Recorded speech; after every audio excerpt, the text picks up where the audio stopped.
Hi, everybody. Welcome to FNS Wrestling Podcast, episode 190. We are back down in the basement as you wrestle, move some figures around. It is Saturday afternoon. This is my favorite time to record, when we just get up, have breakfast, tinker with our notes, and then come down here. We're going to banter a little bit if you're new here, but I will put in timestamps if you want to jump forward to any particular segment. We always talk about AEW Dynamite, NXT, TNA, Impact, a little bit of main roster. I don't know, I watched most of Raw. Don't know if I remember much. I feel like I was dozing in and out. We'll also take a look at AEW Revolution, right? That we quite enjoyed. I mean, it's not a surprise. It seems to be pretty universally well accepted. It seems to, the general consensus. So we'll chat about non-wrestling stuff for a bit here. This is your favorite week right now. You just started March break. I survived. We call it up here in Canada. And you've got a few days, and then you're hitting Comic-Con hard in the Toronto with your friends. Mm-hmm. So you're staying at this house how many nights? I think one. We only get one? That's a nice deal. Someone gets stuck with multiple then?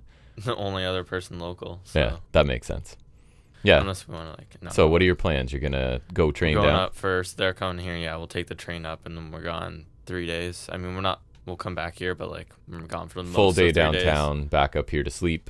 Yeah. Another full day downtown, et cetera, et cetera. Yeah, so we're going to try to do the worst of sometime this week and then put it out in lieu of. Right, 191 will be on pause for a week, but we're saying it out loud. We're committing to doing the worst of, as we have been saying for 3 months. Yeah, so that'll work out hopefully decent, and then I'll come back with a buttload of crap. And then we'll go back to 191 after that, so. If you're getting use us for your recaps of wrestling, which I know some people do. You screwed. There might be a week pause. I don't think I'll run down and do a solo mission. I haven't done one in forever. We'd be missing big business. That's what it'd be. Oh, maybe I'll get your mom to watch it. I'll watch it. And she'll be a guest host, and I'll just do that. Anyways, we'll figure something out. But so did you hear what I'm doing tonight? Mm-hmm. So your aunt's in town, right? Yeah, you were talking about it yesterday, weren't you? Yeah, we're going to a Queen tribute band. It just kind of horrible. It just kind of happened. We were all in the garage, and some people are going, and everyone just checked. It's local, so it's something fun to do. I don't know. Whatever. We'll see how it goes tonight. So that's what I'm up to tonight. I don't know. What are you doing this weekend? Anything? I got a new Seth Rollins. Oh, yeah. You got a basic Seth Rollins? They got new basics at Walmart finally. From the Walmart. So no middle movement, but better legs and stuff. It's like the LA Knight. It'll split. Right. It's better, and it's the Thanos Rollins, which I always loved. They just never made an elite. Right. I'm still waiting to this day. That's mad one of those about things it where to this I'll day. Chirp about it until it happens. You will. Speaking of chirping about it till it happens, they also put out Bullet Club Gold's theme on iTunes finally, which is they did much to my joy. You played it in the car when I drove you to badminton last night. Yeah, I love that theme. It is good. I like it a lot. It fits. No lyrics at all. For it. No, it's just like that little intro bit, but right. No, not really, and it's good. It kind of reminds me of Hangman's, but not completely. No, it's cool, and it's good because then I feel like because I saw I was telling you New Japan has Bullet Club trademarked, but obviously AEW can still use it because they're affiliated, so they are Bullet Club Gold, but they're mostly not using that in the branding, and then. Which I think, because this will get rid of Bullet Club in the intro of their theme, right? And then also Jay White's theme is a New Japan theme, right? So it could also excuse them from using that, even though I like it. Impact Hanafan this week referred to ABC as Bullet Club, which I haven't heard him do in quite a while. And they're just ABC. Last I saw, ABC used the original Bullet Club theme. I don't know if they still do, but Yeah, I don't know. I can't remember. You should know. I should know, but I don't. Last I saw, they were using it, which is interesting. Right. I don't know. Anything else to discuss? I figure this is going to take a while because we got a Revolution I actually have decent notes on, and we like stuff. Thoughts on. We'll probably have thoughts about it. Yeah. So, all right. I say we get into it. We'll our first segment this week will be exactly that. We'll take a look at last Sunday night's AEW. News and rumors. Oh, that's first. What are you doing? I don't know. I've lost the plot, people. Okay. So yeah, we'll do that first, then Revolution. First segment, always the first segment, only for 189 episodes. How could I remember? Why would you remember? It is taking a look at a whole week since last time. Some of our news and rumors. All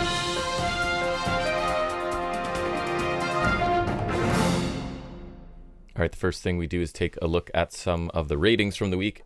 The two shows we care about the most. Well, you don't really care about one of them. You only care about one. Not a little. NXT, the one you don't care about, averaged 654,000 viewers this week, up 14.7%. So a nice increase there, and earned a 0.16 in the key demographic. Demographic, no T on the end of that. Exact same as last week. 4th highest viewership of 2024. So I guess good numbers for them. Dynamite, 779,000 viewers, down 5.2%. Earned a 0.27 in the key demographic, down 6.9. Their lowest viewership totals since October 25th of last year. So that's a significant distance. Sometimes it's like a month ago. Yeah, it's like 2 weeks. So I have decent amount of news. I got a bit of varying interest to people. I almost just accidentally one specifically for us. I think I did 191 here. I did. Okay, that's my bad. I don't know when segments are. You don't know what episode it is. We're falling apart. Because the video is, we're doing this on video and it's messing us up. I only got 3. It's actually not a great week, I guess. Can we talk about my ingenious video hookup here? It's there. If it works, I actually think it's pretty clever.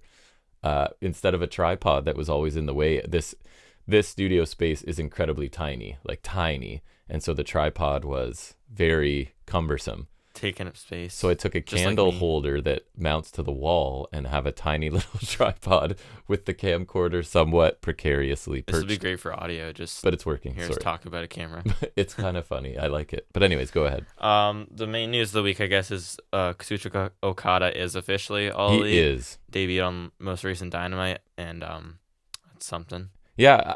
I mean, you and I are not the biggest. Definitely not as excited as everyone else is. We make it sound like we don't like Okada, which isn't the case. It's more so I'm very indifferent to Okada. I like him. Even though I know he's good, but like, it's not that I don't like him, but I don't feel strongly about him at all. And then to add details to that, so Tokyo Sports is reporting that his contract is 3 years, $13.5 million. Which is crazy. So breaks down to 4.5 a year, if that's accurate, right? Yeah, we don't know that's for pretty sure. crazy. I mean, it feels like a huge big, contract. So yeah, that makes sense.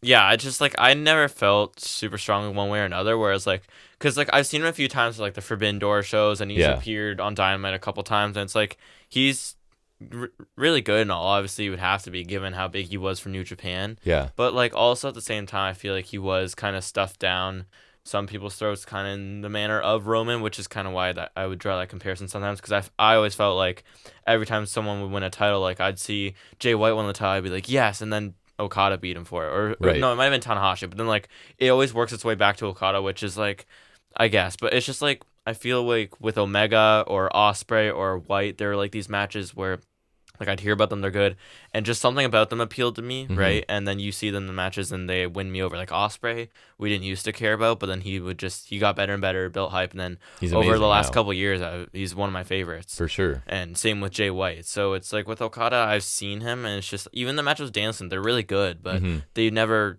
super resonated with me on the level that, even I would say Ospreay Takeshita from Revolution resonated with me a lot more than either Danielson Okada match. Right. And it's debatable which is better. But those just hit with me more, and so Okada never really connected with me. I mean, we'll talk about him more later, but we will. It's a good signing, but it doesn't move the needle for me. The problem for you as that not moving the needle is when they're investing that much in him, you're probably gonna see him a lot. Yeah, and they're not gonna pay him that and not have him. He has to kind of also be somewhere near the top, world title adjacent. The best thing you can hope for is that they just give him Collision. Okay, Punk's gone, you can have Collision. And then you're I don't have to see you, really. Yeah, and I'm just hoping he doesn't, because I don't think he needs the world title. I mean, yes, he should be at the top spot, but, like I said, I feel like he's gone enough in his career, and I'd much rather see guys like Ospreay or Jay White or Swerve or Takeshita get spots, because especially the guys like Swerve and Takeshita never had that big spot. Ospreay, I don't think he had the IWGP title for that long, and same with Jay White. Actually, no, Jay White had a decent run with the world title. Yeah, he had it for a while. Because I think he won and lost it to Okada. Yeah. But I just feel like Okada's kind of had his stuff, and in WWE I wouldn't care as much because it's not something I hold dear. We'll see where they go with his character. So far, I will say, based off of his Dynamite appearance, I am interested. I'm open to it as well. I am interested. So they did already improve my standing on him a little bit, but it's just kind of a wait and see kind of thing, because a lot of people are excited, and more power to you, but I know I'm in the minority who I'm kind of ineffective. Nonplussed. Unaffected, Yeah. I think it's you because I took the Oh yeah, that makes sense. contract details. So it is Hall of Fame season is about that time. The first inductee, I got like the first 3, but the first one was Paul Heyman, Right. which for a non-wrestling personality, I think that's a no-brainer. Of course. I think he's whether definitely he one of gets the it now or when he's retired. one of the best managers they've ever had. Right. So he's like regardless of who your favorite is, he's definitely in GOAT talk for And now managers. that they own ECW's whole thing, right? And WCW, There's because he also was that. a big manager Yep. there too. There's also that story. But I'd argue even in WWE, he's got a great body of work because he's obviously had a lengthy run with Lesnar, the run with Yep. Punk, and obviously even I'd say the run with Roman is Only pretty great, I think so. he could get in alone on ECW or WWE, but not so much I don't think. I mean, he was dangerously Alliance. and whatever. Yeah, but I don't know if it's Hall of Fame I think worthy. that he did manage a lot of guys because there's that. Didn't he manage Wild Simones and But stuff at least like that? 2 companies he deserves to Yeah, get in for sure. So not a surprise. So there's him. Then there's Bull Nakano, which is a bit of a odd choice because it's a little deep, but at the same time, she was pretty fundamental for the women's division in WWE because she was like one of 2 they had at a time. And so. if you're trying, I don't know if they are, but if they're trying to make it like it's not just a WWE Hall of Fame, it's a wrestling Hall of Fame, you know what I mean? Yeah. Then it makes even more sense. It would. She's a big deal in other If federations. it's just WWE, it kind of makes sense, but it's not like the greatest Right. pull. But it's like it's all right. Yep. And then the last one, I don't know if you'll this will even resonate with you, but the U.S. Express. I saw it's Wyndham and Rotunda. Yeah. So the elder Early. Wyatts. Yeah. So pre-IRS. Yeah. And I think pre-Horseman. I believe so. Wyndham, Oh, I believe. I only say that. I'm sure I watched them too, but They were at. I think they lost the tag titles at the first Mania. picture of them and they look super young. Yeah. So I think it's before. So that's cool, I guess. And Sure. Is IRS still alive? I think, right? I think. I don't know. I'm pretty sure he is. Didn't he outlive Bray? Which is Yeah, kind of sad. that's never the plan. No, but so that's good for them. I mean, something for that family at least in lieu of recent times. That's true. But that's it so far. I saw people saying like Bray Wyatt would headline, which doesn't seem the case, I guess, or like he would be the first announced, which I don't know. Yeah, definitely not. I mean, they could go that route. I wouldn't mind him being there. I think it would be nice. But Yeah, we'll see. For sure. We talked about this off air, but the PW Torch is reporting that Kevin Kelly has been fired from AEW, and it seemed kind of out of nowhere. And It does, and I think like regardless of what happened, I think as a commentator, he does really good work. He fills in storyline gaps. I thought like he was a really great part of my favorite match, the Ospreay Omega 2. Right, I thought he was really good filling in the New Japan story elements. So he was. But that aside, so he was Collision's lead play-by-play. He then was replaced on. That's right. He was by on Collision, Shivani. Yeah. He sent out a tweet last weekend claiming that he had been benched in AEW due to being libeled by Ring of Honor announcer Ian Riccaboni. So that's basically like slander, but in print, I think, is the difference there. So basically, in August of last year, Riccaboni made posts on a Discord server that mentioned Kelly promoting what he called, quote, QAnon movies, so conspiracy theory stuff.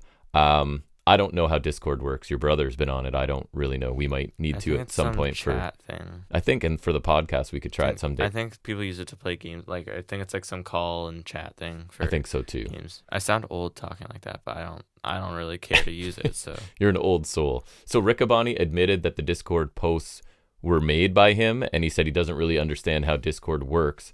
So that he should have read up on what was public and what was private, but that he doesn't regret what the posts were. And it seems like he's still employed with AEW while Kevin Kelly is not. So make what you will of that. I guess that makes sense. Mm-hmm. Last one, which I know you'll be a big fan of, is that Prime is going to be the center ring logo on WPLE starting at Mania. Hey, I just love advertising on stuff in general, and then especially when it's that guy's product. Not even that it's that guy's product. I hate that it's on the ring mat. I just think that looks so stupid. Like Impact does it, and I hate it. The problem is you'll just get used to it at some point. That I know. And then they'll add more and more and more. It just like they already did a test run of it at the end of SmackDown. Like I think Logan Paul and KSI put it on. Yeah. It looks so stupid. It's honestly, it looks worse because it's the only logo there. Right. Like I feel like because New Japan's got a bunch of logos. Yes, like, they do. That would be better. And even then, I'd still hate that. But the fact that it's just a fat Prime bottle in the middle of the ring is so stupid. I haven't seen it yet. I already hate enough that like now since they've LED'd pretty much everything humanly possible, I'm surprised we don't have like LED turnbuckles yet. Right. they have like anytime that this in a match they'll switch the screens and everything's like Turo Tax or Slim Jim or everything. It's like that's why I hate all the screens like on the barricade or because then it's like it's not even the event anymore. It's just whatever the sponsorship of the match is. It's just as all important, around. as prominent. I hate it so much. Sponsors are fine, but it's like you don't have to make it this overt. It's so stupid. I guess it depends how much they pay for that sponsorship so as to what attention they get. Big news in the FNS community. Mystico versus Angelico is going to happen. I saw Collision. Angelico's getting So if you're an FNS listener, you know this is news to us, newsworthy to us. We love Angelico. I saw Angelico, that. I was like, so. I mean, as long as he doesn't botch it, I would almost watch that just for Angelico. I might. I mean, I don't think he wins, but no. We could hope. This is the match to start the momentum of the I push always say, Angelico. anytime I see an Angelico match, I put it on my story, and then like justice for Angelico. Exactly. One day it'll happen. It'll happen. Okay, one day it'll. Because of us. He needs to heel turn on Serpentico, and then like. Yes, honestly, get away from him. It sounds like family. A joke. Put Angelico in Blackpool. He could kind of. He could. He has that style. You know what I'm saying? Like I forget what his style is called. I don't know. It's something weird, but like it's he's awesome. It's like submissions. Yeah, but like that's what I'm saying. He would totally fit in Blackpool, and like not to replace Danielson, but once Danielson's gone, you could have that kind of technical dude, and Angelico could be like. He'd be interesting in Blackpool because he could be serious like with them, but then he's also kind of got that laid back goofy shtick to him. And yes. I don't know. It'd be interesting. I just want Angelico to do something. Or Don Callis, maybe. That's fine. If you can't talk, put him with He Callis. can be the one who's like less intense in promos and segments, still kicks ass. Still like... Yeah. Just something for Angelico. I'm really disappointed that TH2 didn't stick around because like if they were in this tag tournament, I would love TH2 would be sweet. They were fun. Don Callis. You have like Takeshita, Hobbs, and then TH2. And then Takesh... Ospreay and Aussie Open couldn't go off and do their own thing. Right. They can reform their original. Although between Aussie Open and TH2, it'd be a lot of neon green in there. It would. You don't know. Don't act like you know what neon green. Neon green / yellow. It's one of the two. Don't pretend Colors. you know what that Who is. needs them? Do you know who Daniel Rodimer is? No. Tough Enough season 4 contestant. And I saw something about BJ Whitmer too, and I don't know who's who. His was a domestic assault thing, I think. I thought he was the one with... Wait, which one's domestic assault? Whitmer or Rodmer? Widmer. Okay, because Rodmer was the murder one. Rodmer's right? attempted murder. Murder, straight up, I think. Yeah. And it was blunt force trauma to the head. He's not the same dude, right? This is... No, not the same dude. I've heard the name BJ Whitmer before. Who is that? He was in... Was it Ring of Honor back when I watched it? And then he was with AEW briefly. I mean, you might want to fact check that, but I just I googled him thinking I'd know who that was. And I'm like, I don't know who this is. I've heard the name. You've seen him before, I'm sure. I'm pretty sure. And the last thing I had, did you hear that who's suspended from AEW right now? A reasonably Guevara.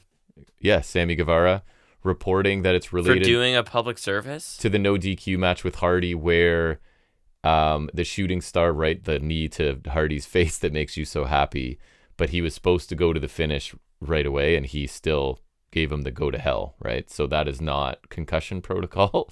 Well, don't celebrate someone's brain injury. So I guess he's in trouble for that, right? Funny. That's not funny. Anyways, I guess that's it for news and stuff. Now, right? Correct? Now we talk about... No. Now we got to review the other show. Last Sunday's AEW pay-per-view. So let's take a look at AEW Revolution.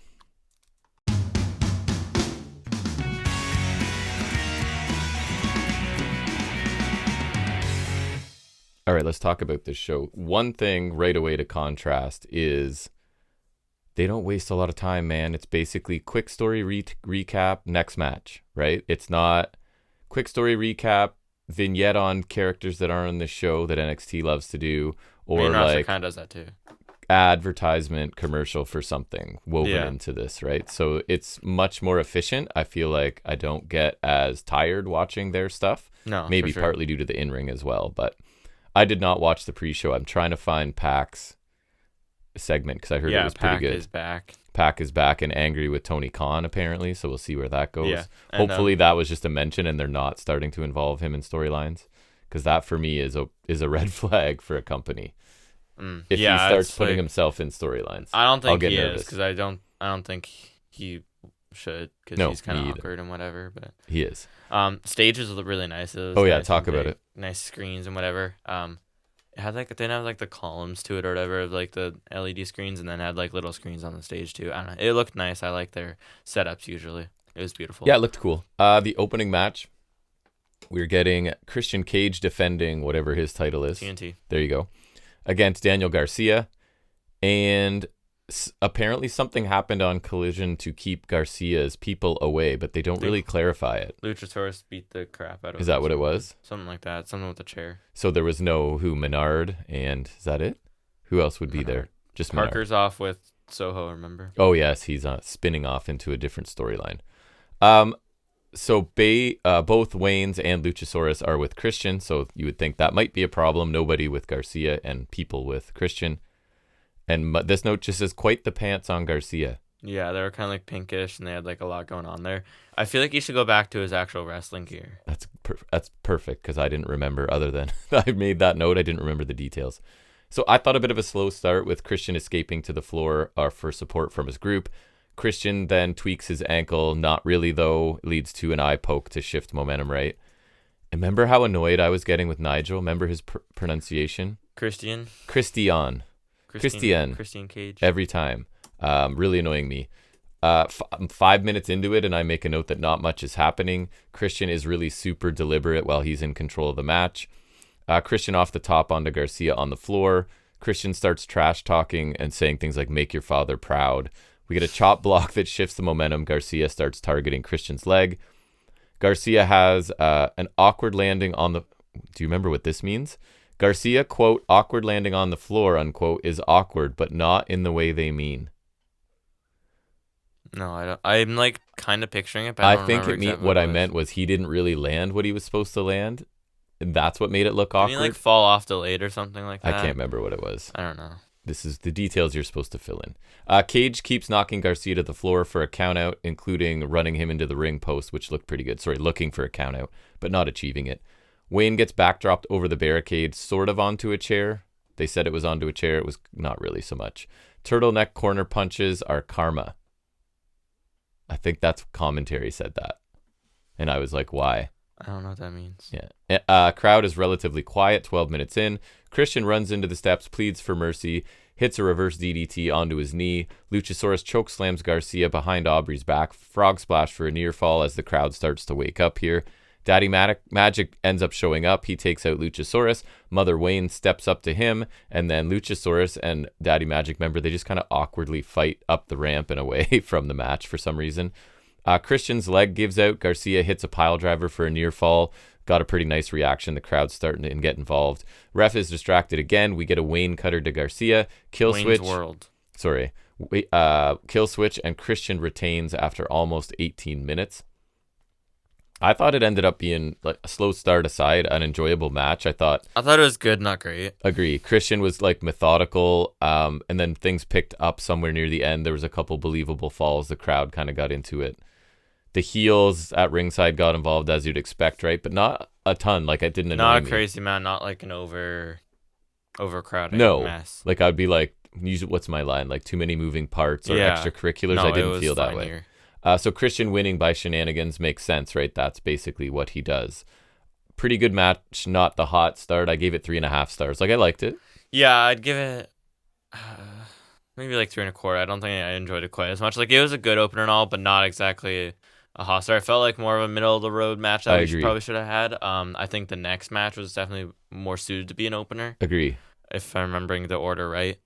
But no, it was good. I think Christian's a great heel, and Garcia's pretty over, so I think it ended up working nicely. The crowd was dead at first, but I thought like they had found it in the end. They did. I thought like in general the crowd was kind of a mixed bag during the night. So there was times where they were like really dead, but then times where like they came really alive and it was great. Some matches where how could you not? Right. Like, if you don't get involved in the one match coming up, then you don't like wrestling. Yeah. So if you paid money to see AEW and you didn't enjoy Takeshita Ospreay, then I don't know what you do. Don't go then. Right. Don't go to anything ever. Right. Just stay home. Just stay home if you don't like that. But yes, the next match I think that you're referring to is Danielson taking on Eddie Kingston. I thought so. We get Continental Rules for this one, right? It's funny. I guess I'll go with that. Yeah, it's basically like the tournament rules, which is no people interference, like no one at ringside, which Yeah, I like. I me like too. that. Keeps it straightforward, and that's one of the things we enjoyed about the Continental Classic. It's like I don't think you always need to have no interference and nothing, but it's a good change of pace when you do have that for a while. So like I like that for the tournament because it was a decent stretch of that, but it's not like everything in AEW has to be like that. No, but this division can be, and I that like can that. become like the work rate division. I Yeah, hate so using I like that that. term. I apologize. But this match was funny because we watched like up to after Takesha Ospreay, and then we stopped for a bit, and then Yes. it took a couple days to finish it, and then We did. I watched a review of the show, and I forgot how much I actually liked this match. This match is awesome. Yeah, like I really liked it in the moment, and like I feel like it just kind of got lost in also Takesha Ospreay, Mhm. but like just also being a couple days later, and not, and then being reminded, I was like, oh yeah, I really like that. And it had a bit of a real sports feel, even with the way Renee, do you remember when she like spoke about each of them while they're in the background, but they're getting ready for the match? They don't actually That was say kinda anything. cool, yeah. That has that real sports vibe to it. And Yeah, which the C2 did a really good job of like kind of walking the line of yes, real sports kind of feel, but still being the pro just wrestling. even by eliminating people at ringside, that takes away so much of the sports entertainment stuff. For sure. And again, I don't want the whole company like that. No, but I one just like it division, as that's fine. Something that's kind of refreshing, Right. Like it doesn't need to be the whole thing. 'Cause, No. like we just had a Christian, and that was totally fine. And we expect him to cheat. We want him to cheat. Yeah, I think there's a lot of cases where that works perfectly, but I like the Me Continental too. stuff as just being a break from that, not a stopping of that. I what mean? agree. The crowd is more into this one right away. I There's think just dueling. because Eddie's so Yeah. Eddie's great, right? And I He see, just like, connects some with people. Don't like Eddie. I don't know how you couldn't like Eddie because and people say he can't wrestle or he's just like, and it's those kind of people who just don't get it because So Eddie he is can fantastic. wrestle. Is he amazing technically? Maybe not. But like, can he I don't tell a think he needs to. story every time, no matter what? Yeah. Yeah, and he gets people invested. And if you don't does. invest in someone like Eddie, then like, to me, it's like Sami Zayn. I feel like Sami Zayn garners the same type of energy you get with Eddie, just like Yes. kind of that underdog. Like they have a similar kind of vibe to me. And so if you're a WWE fan and you like Sami Zayn, I feel like you should like Eddie Kingston, and he's even arguably has more sympathy because he's got this hard upbringing, because he's out of shape, because he's been beaten down by so many different people, And he self-destructs. Like he's his And own worst yeah, enemy, so sort of thing. I feel love it. like those people who don't get Eddie, it's just like I don't know what to say to you then, because Eddie's just fantastic. So where there's dueling chants pretty much right away here. Kicks and chops early on as they're A lot sort of of taking those. turns. Saito sends Danielson to the floor. Doomsday. Die. There it is. We get an Eddie suicide dive. Eddie accidentally chops the post. That reminds me, I forgot to tell you, I was talking to my friend at school, and actually I won't name drop, but because she had a geography test, and she was talking about the Northern Lights thing, and I remembered what it was called because of the kingdom. Nice. Because Aurora Borealis. Yes, that's correct. And I just wanted to So tell the kingdom making the world a better place. Yeah. Educating today's youth. Yeah. Thanks, kingdom. There's a Danielson suplex off the apron, right? That was nice. That Daniels- always looks good. It's so It does. simple, but like there's been times where Jericho does, and that's like one of the things we like from him. Because it it's just like, looks like one. it's a nice thud. It looks like they're something crashing it down. could so easily go wrong too, right? Like you're like, Mhm. okay. Danielson starts working the fingers. He stomps. We get a missile drop kick to the shoulder, and now it's like a full-on assault on I forget which arm of Eddie, but one of them to take away his striking. We get a- Probably the right right one, one pretty because sure. he does the Hurricane, but I don't know if that's what. Because I think he did one or two of the Hurricanes later with And the he left. hurt- He went lefty.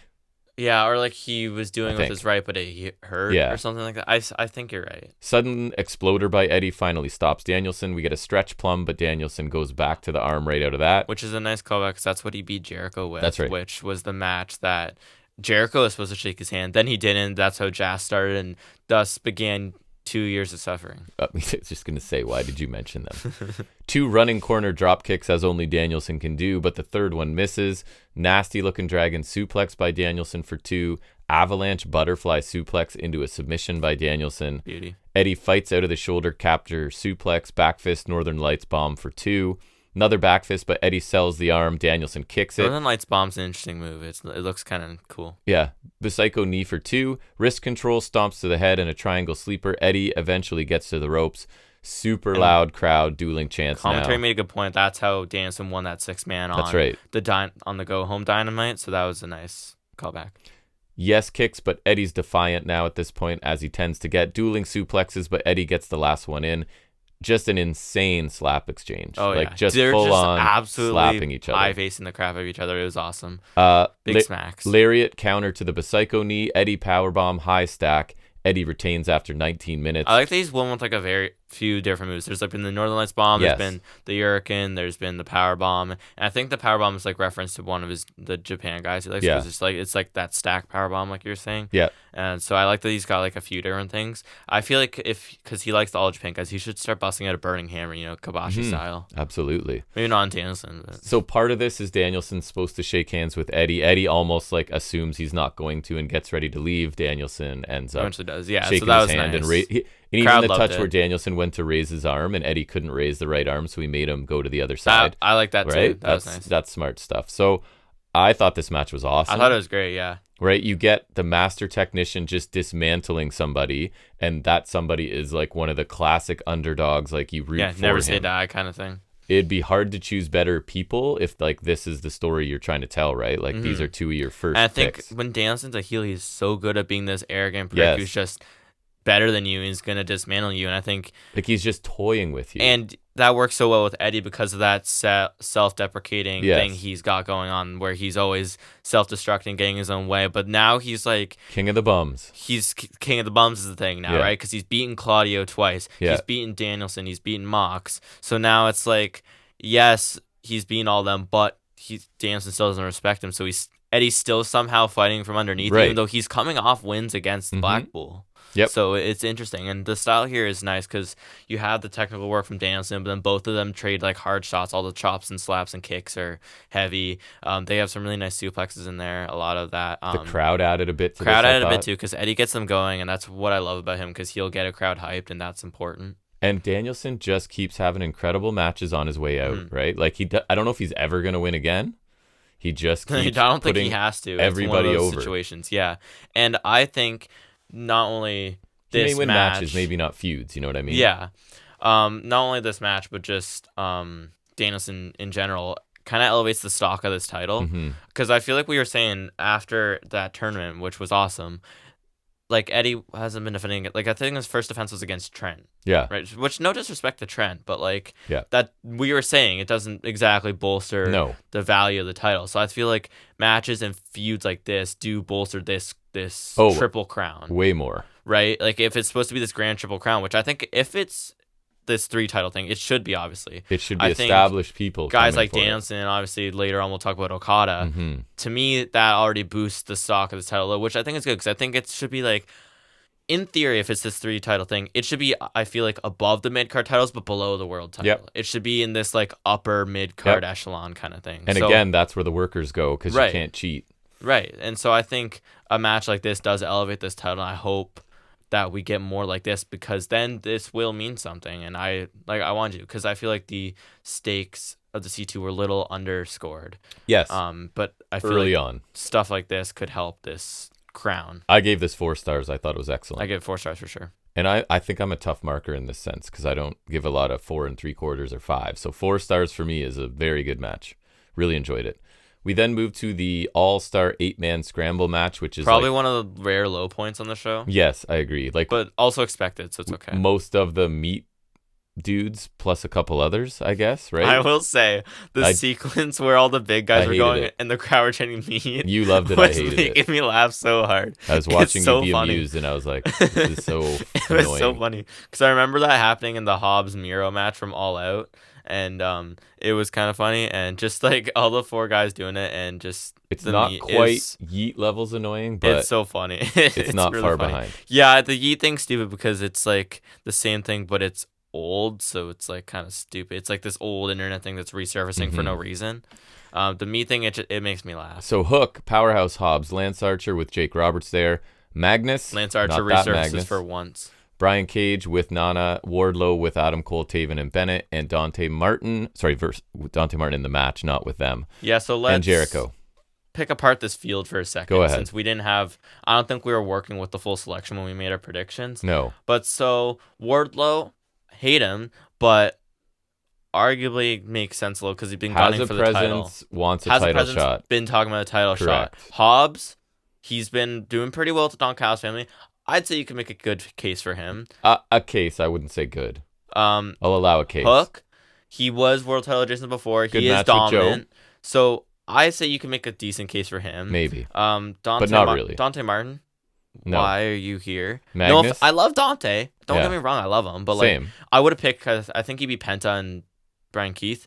Penta hasn't been doing much either, Everybody but beats Penta's awesome. Brian Keith. I know.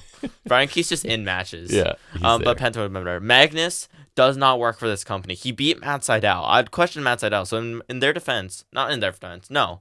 Matt Sydal or Magnus, I'd be questioning you either way. Yes. Jericho's old and he sucks. He just lost to Takeshita.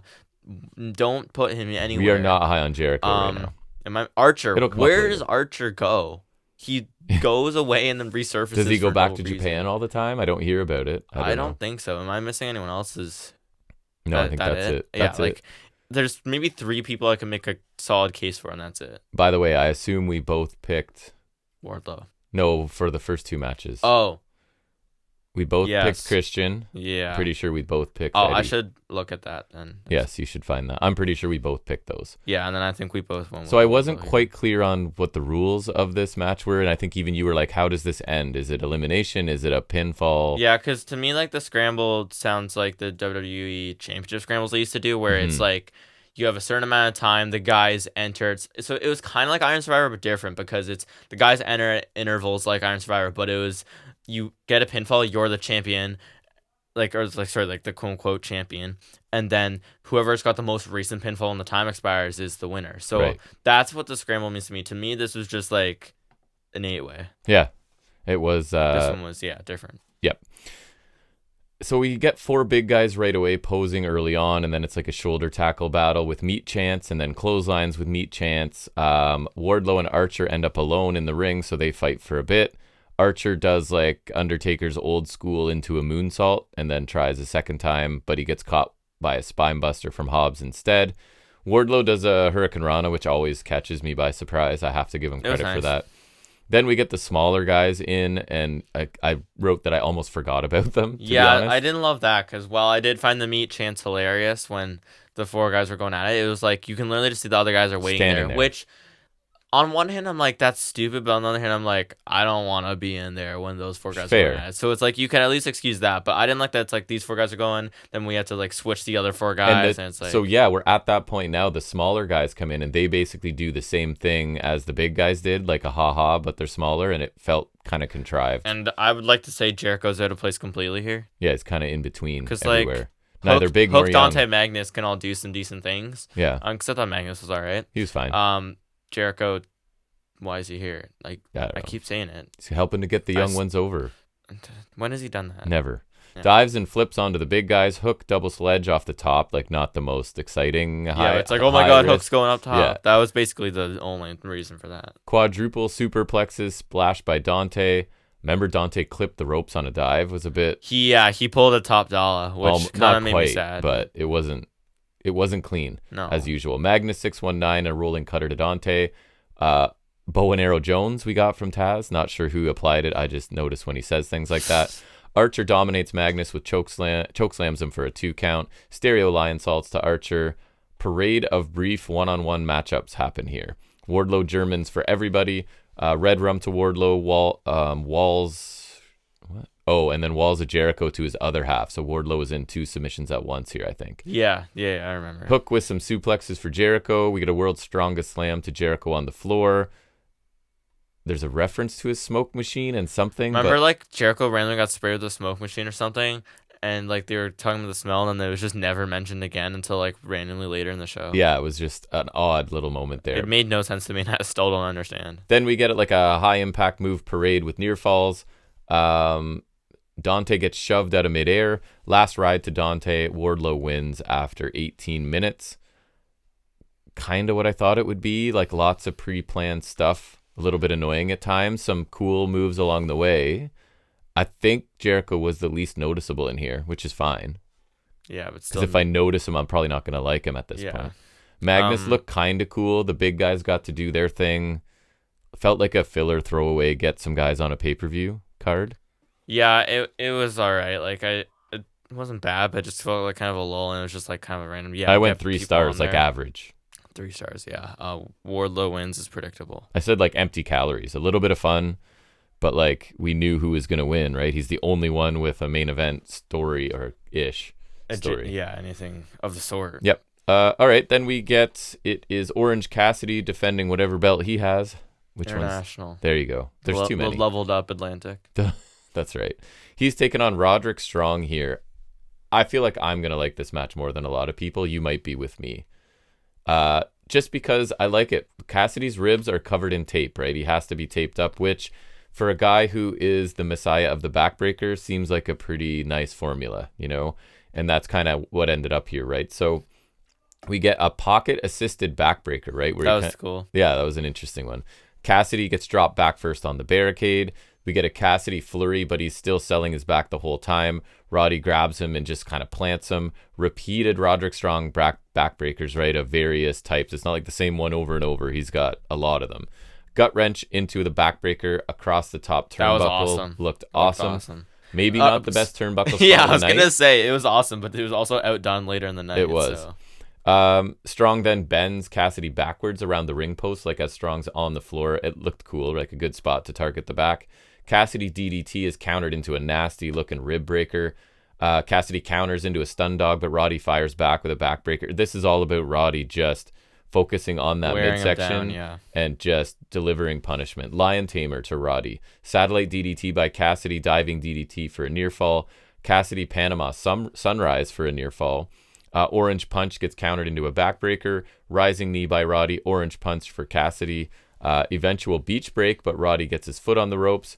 Rising knee, end of heartache, and Roddy wins. 12 and a half pretty minutes. Flat out. Thought Roddy. They packed a lot into 12 and a half minutes. No here. interference either, which is really weird. No, and then at the end, big return. Who's back? Kyle O'Reilly. Good Canadian finally boy. Resurfaces. I was actually I popped for that one because I didn't expect him to just randomly show up. He certainly didn't dress up or clean up for his TV appearance. He's got longer hair now. As I was saying to you, he looks like he's been in the woods with Von Wagner. He does look like he's been in the woods with Von Wagner. He just escaped Von Wagner's cabin in the woods. Yeah. And came straight to a pay-per-view. Yep. Yeah. He's just casual looking, but he kind of stands off with them, then hugs Roddy, then they offer him a shirt, then he gives it back to them and whispers something in Roddy's ear, then leaves looking all sad and dejected. Yeah, and they talk about it on Dynamite. They get an update from But I'm super happy to see Kyle O'Reilly back because we love him. And we do like him. They've been saying it's been almost 2 years, which is crazy. Mm-hmm. He's been gone a long time. I really enjoyed this match. Kind of like Eddie Danielson. It's two people in the perfect role, right? Cassidy's the master at pre-existing injuries and just taking punishment, and Roddy's a master of attacking the midsection, specifically the back, right? So... And this is the Roddy I love, just move after move after move, targeting the back. Relentless until he wears him down. And it's a big win for him here. I thought that they got a lot in 12 and a half minutes. I gave this 3 3/4 stars. I quite enjoyed this. Felt like just kind of almost the perfect length. Title change, fine, but I really enjoyed the match. I think you called that one. Yeah, I did. I thought this was really good. The story of Roddy wearing down the back, then Cassie will get a flurry in, but he gets shut down pretty easy with another shot to the back. Was really good. It was well worked, and I don't think it was too long. It was a pretty good length. It honestly would have been served as a decent TV match too. Yes, but I think it works here as well, and the title change is notable. Yeah. And I'm happy for Roddy. I mean, I wouldn't have picked him to win. And not because I don't like Roddy, but just because I feel like this faction's going to sink the title, and the title's not going to bring He looked kind of cool with the title on Dynamite. He looks good with the title, because I think that's a good-looking title, for sure. Just on its own, I think it's a beautiful belt. Mm-hmm. But I just don't think that this title's going to save this group, especially after this past week, if you know what I mean. Yeah, we'll get there. I feel like the faction's going to tank the title a little. Although, maybe Roddy, on his own merit of just being sick, can still keep the title afloat, because I'm just worried that this group kind of sucks, so they're gonna tank this title that Cassidy's worked really hard to build. Right, it's possible. But right? The match was really good. Couple cool spots. The turnbuckle one was awesome. Mm-hmm. And the post match is interesting too. I'd like to see O'Reilly versus Strong. And I love the end of Heartache, so getting to see that. Sweet. He should try to hit Cassidy with that super one again. Yeah. He should. The over rotation. Oh, that was crazy. That was awesome. Who does that? Commander. Commander. That's right. I was wondering. Had to be somebody flippy. Yeah. Next, we get a tag team match. It's Blackpool Combat Club, aka the Road Warriors. Yeah. In their homage to Road Warriors entrance gear, FTR. And so we get Dax and Claudio here starting out, trying to pin each other right away, repeatedly back and forth. Then a slap fight, uppercut, and chop exchange is next. Blackpool love the slap fights this night. They do. Mox and Cash take over. They go back and forth for a bit. Mox gets trapped in FTR's corner, and then Dax a little bit later in Blackpool's corner. Cash is sent over the barricade and back in by Moxley. We get a stalling gut wrench by Claudio. Cash needs a tag, but he can't quite get there. Blackpool continue to isolate him, including a Mox superplex and some taunting. Finally, Dax hot tag. He dominates both of the Blackpool for a little bit. Cash, one little nitpick. Cash tags back in pretty quickly. Seems foolish, right? He just that happens sometimes in tag matches. Dominated forever, tags out for a quick breath, and then he's back in. So he gets taken out quickly by Claudio, and now Dax is busted open. Claudio counters a Doomsday device into a power slam ? So that means I wasn't quite sure if that's an accurate report, but it's something similar, if not that. Spike air raid crash by Blackpool for a 2 count. A Dax powerbomb to Mox for a 2 count. Spike pile driver to Mox for a 2 count. Doomsday uppercut by Blackpool. And Dax lands hard on that one. All 4 are exchanging strikes. Claudio blocks the Shatter Machine, swings Dax into a Mox kick for 2. Mox with elbows and bites to Dax's cut, which was a little bit gross. Doomsday device to Moxley for 2. Shatter Machine to Moxley, but Claudio pulls Dax off the pin. Sorry, smash contraption is more correct. Cash dive into an uppercut and a neutralizer on the floor. Dax pile drives Claudio. A lot of action here, obviously. Back in the ring, Death Rider to Dax for 2. Choke and, what was it, just the bully choke or whatever? Or just his, I can't remember. Bulldog choke. Anyways, Dax is out. Blackpool win the match after, which we did not pick. I was about 21 minutes. I really like this. Awesome. It was a super straightforward match, but just really great, super smash mouth. But like, it was. Both these teams are so good. I think Mox and Claudia are proving themselves to be a pretty good tag team together. Absolutely. If you want to throw them in that tournament, I am more than happy with that. I think they might have to. They're talking about bracket, like a big bracket. So I heard the word brackets. Yes. So that means you have 2 sides of a large bracket, because of March Madness is coming up this week, right? So they're trying to make allusions to that. It's not the only giant bracket this week or whatever. I guess so. That makes sense. But both these teams are great. FTR is always great. And this was just really good. It was super simple. The story is super simple. The action was great. And we didn't know who was going to win. We didn't know who was going to win. I just kind of made the assumption it's going to be FTR. Me too. Not off of what I would think. Yeah. But this was really great. A lot of hard hitting action. They had some good stuff. I don't know. It's hard to talk about because it's really simple, but it's just really hard hitting, bloody. And I'm hoping they're you're kind of saying they're using this to establish this division. Yeah, this felt like it was a quality thing to put on a pay-per-view, but it also felt just establishing the tournament. And they could cross paths in the tournament and revisit this. And that's where if you're doing 2 sides of the bracket, maybe they're on either sides, and you can run it back. I don't know. There's lots of options. Something like that for sure. Yep. I gave this 4 stars. I thought it was awesome. Another 4-star match on this show. There's going to be some coming up. 4. I like it. AEW Women's Championship, not 4 stars. This is another lull for me. Agree. Unfortunate. Timeless Toni Storm. Unfortunate, but not completely unexpected. With Mariah May and Luther. Agree. I had hopes. And taking on Deonna Purrazzo here. And so we got fooled a little. It's old school. Toni Storm comes out. They played the pre-Outcast Toni Storm theme, and then she came out, and it was Mariah May dressed up as Toni Storm when she came to AEW. They got me. It looked legit. And I said that you were disappointed. We were both okay, that's a better version right now. Yeah, it's I feel like that's the effect that Jericho wants with Lionheart Jericho. It's he'll come as Lionheart Jericho. It's okay. And in a way, legit, I was just hoping for not Outcast Storm, not Timeless Storm, just straight up Toni Storm, because that's when I actually started to like her. And character-wise, I kind of like it because I think it's Toni messing with Deonna going, you wanted, because she was I want the old Toni Storm, and it's here she is. Nope, I'm still the weird one. And in all that dress up and whatever, Mariah May did look the part. Oh my God, I'll tell you that. Legit, for all of 3 seconds, still they doing had it on Dynamite, right? Yeah, and it looks honestly, the only thing that was different about Storm actually in that time was that she didn't have her hair that long. That's literally the only thing. But even then, the face and everything even looks similar. Even then, it still didn't register with me until I was wait a minute, and then Deonna was shaking her head. I was oh, okay. But credit to them because they definitely fooled me there. There was holds and counters to start this, and I don't think in a bad way here for quite a while because both of them are good technically, right? So armbar attempt to Storm immediately gets to the ropes, sliding drop kick to Storm on the floor. Ref gets caught in the corner, so we get a Storm mule kick to gain control. And then my question, is Storm methodical or slow? It's just methodical is a nice way of saying it, I guess. I mean, she might be It was like slow here, I thought. because like usually she's good though. But again, with this timeless character, she's had to like change her work so much. It's just like she is good, but not this Toni Storm isn't good. If you know what I mean. I know what you mean. Like I said, regular Toni Storm, I actually started to like her because I hated her in WWE. I thought she sucked. Yeah. But now it's just like kind of reverting back, and I don't know, because even Outcast, like she did solid in ring work because she still wrestled like a normal person. Right. Deanna flatliner for 2, hip attack. Didn't break anyone's neck or anything. No, hip attack DDT, but Deanna kicks out. Ankle lock by Storm. Deanna escapes. What did she call it? It was some break a leg, right. Which I thought was kind of funny. Yeah. Like kind of reminds EVP trigger kind of thing. Boots Storm into Luther's arms and then comes off the top onto both. Deanna armbar interference. Ref missed Storm tapping, of course, so we got the visual tap. Didn't count. The phantom tap out. DDT to Deanna and it's over. No, it was the Storm Zero. It was the really quick pile driver she does. What I thought. Yeah, it was really sudden finish. Never got into full gear for me. I thought stretches of it were slow.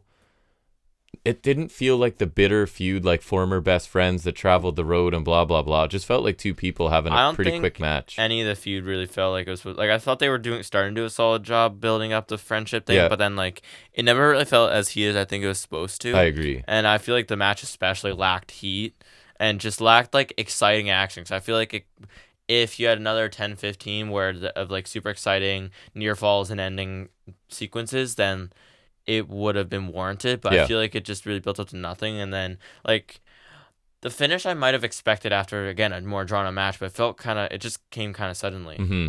Like, I don't know, it wasn't great. It wasn't horrible, but it just wasn't really great either. And we're not loving Storm's character, and then Purrazzo coming in as a face, but being a face who's like, I'm awesome and a technical genius. Like, is that face? I don't know. Because the Virtuosa is a heel and she's awesome, but putting her in this as a baby face, but a baby face who all she does is brag about her abilities. It's like, am I really rooting for you?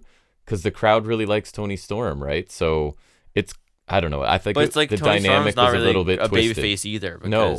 So it's like the dynamic wasn't clear or twisted or it's kind something. of skewed. But anyways, so I gave that one 3 stars as well. Just kind of average. Sure. You'd probably go 2 3/4, 2.5. Almost, but that feels a little mean, so I'll go 3. Things pick up. We get Will Ospreay versus Konosuke Takeshita. In other words, the match I was avoiding spoilers for. Match of the night, the match we were most looking for. Maybe my favorite match of the year so far. The match that forced this kid to stay away from spoilers. Yeah, because I was working, so we'd have to start an hour late, and I avoided spoilers until I watched this match, simply because like this was one of the matches on the show where I felt like it could go either way. Right. And because this is one of those matches where I want to experience it full throttle, right? And it's like literally after this was done, I was like, okay, I don't care anymore. I got spoiled on like the world title match and the Sting match, but like I don't care. I just wanted this to is the experience one. it. This is the match. Callis joins commentary. And it's purely on the merit of these two guys because the story is not super deep. So and that's what kept me from rating it the way I would rate it if there were. It is a bit of a hindrance to me, but at the same time, it was just too good. So holds encounters early on. I write they're both so fast. Sweet. I wanted to talk about the entrances real quick. Oh, sorry. Go ahead. Ospreay. I was telling you, Ospreay's fell big time, man. Yes, he did. Just like the lighting when he came into the ring, the robe was awesome. Yeah. The lighting when he came into the ring was awesome, and then he got like, cause there's that one part in the song where they chant Ospreay, so you got the crowd to do it, and you can hear it really good, and it felt really big time, so I like that. And then also Takeshita used his solo theme for the first time in a long time, because usually it just comes into the Callis theme. The note. And like I noticed it's different. I was like, oh, does he have a new theme? But then I started to hear it because I've listened to his theme a bunch before. Yeah. And like it's generic. It fits him, but it's generic, and it's like, and I noticed it's weird because I don't know if it like fully fits heel Takeshita, but it works well enough. It was just interesting he used it for the first time in a while. But anyways, I just want to talk about that because Ospreay it felt like a big arrival. Yeah. Which I really liked because he is a big arrival. He feels important for sure. So yeah, it just felt really big. Super fast, both guys. Really nice Rana from Ospreay.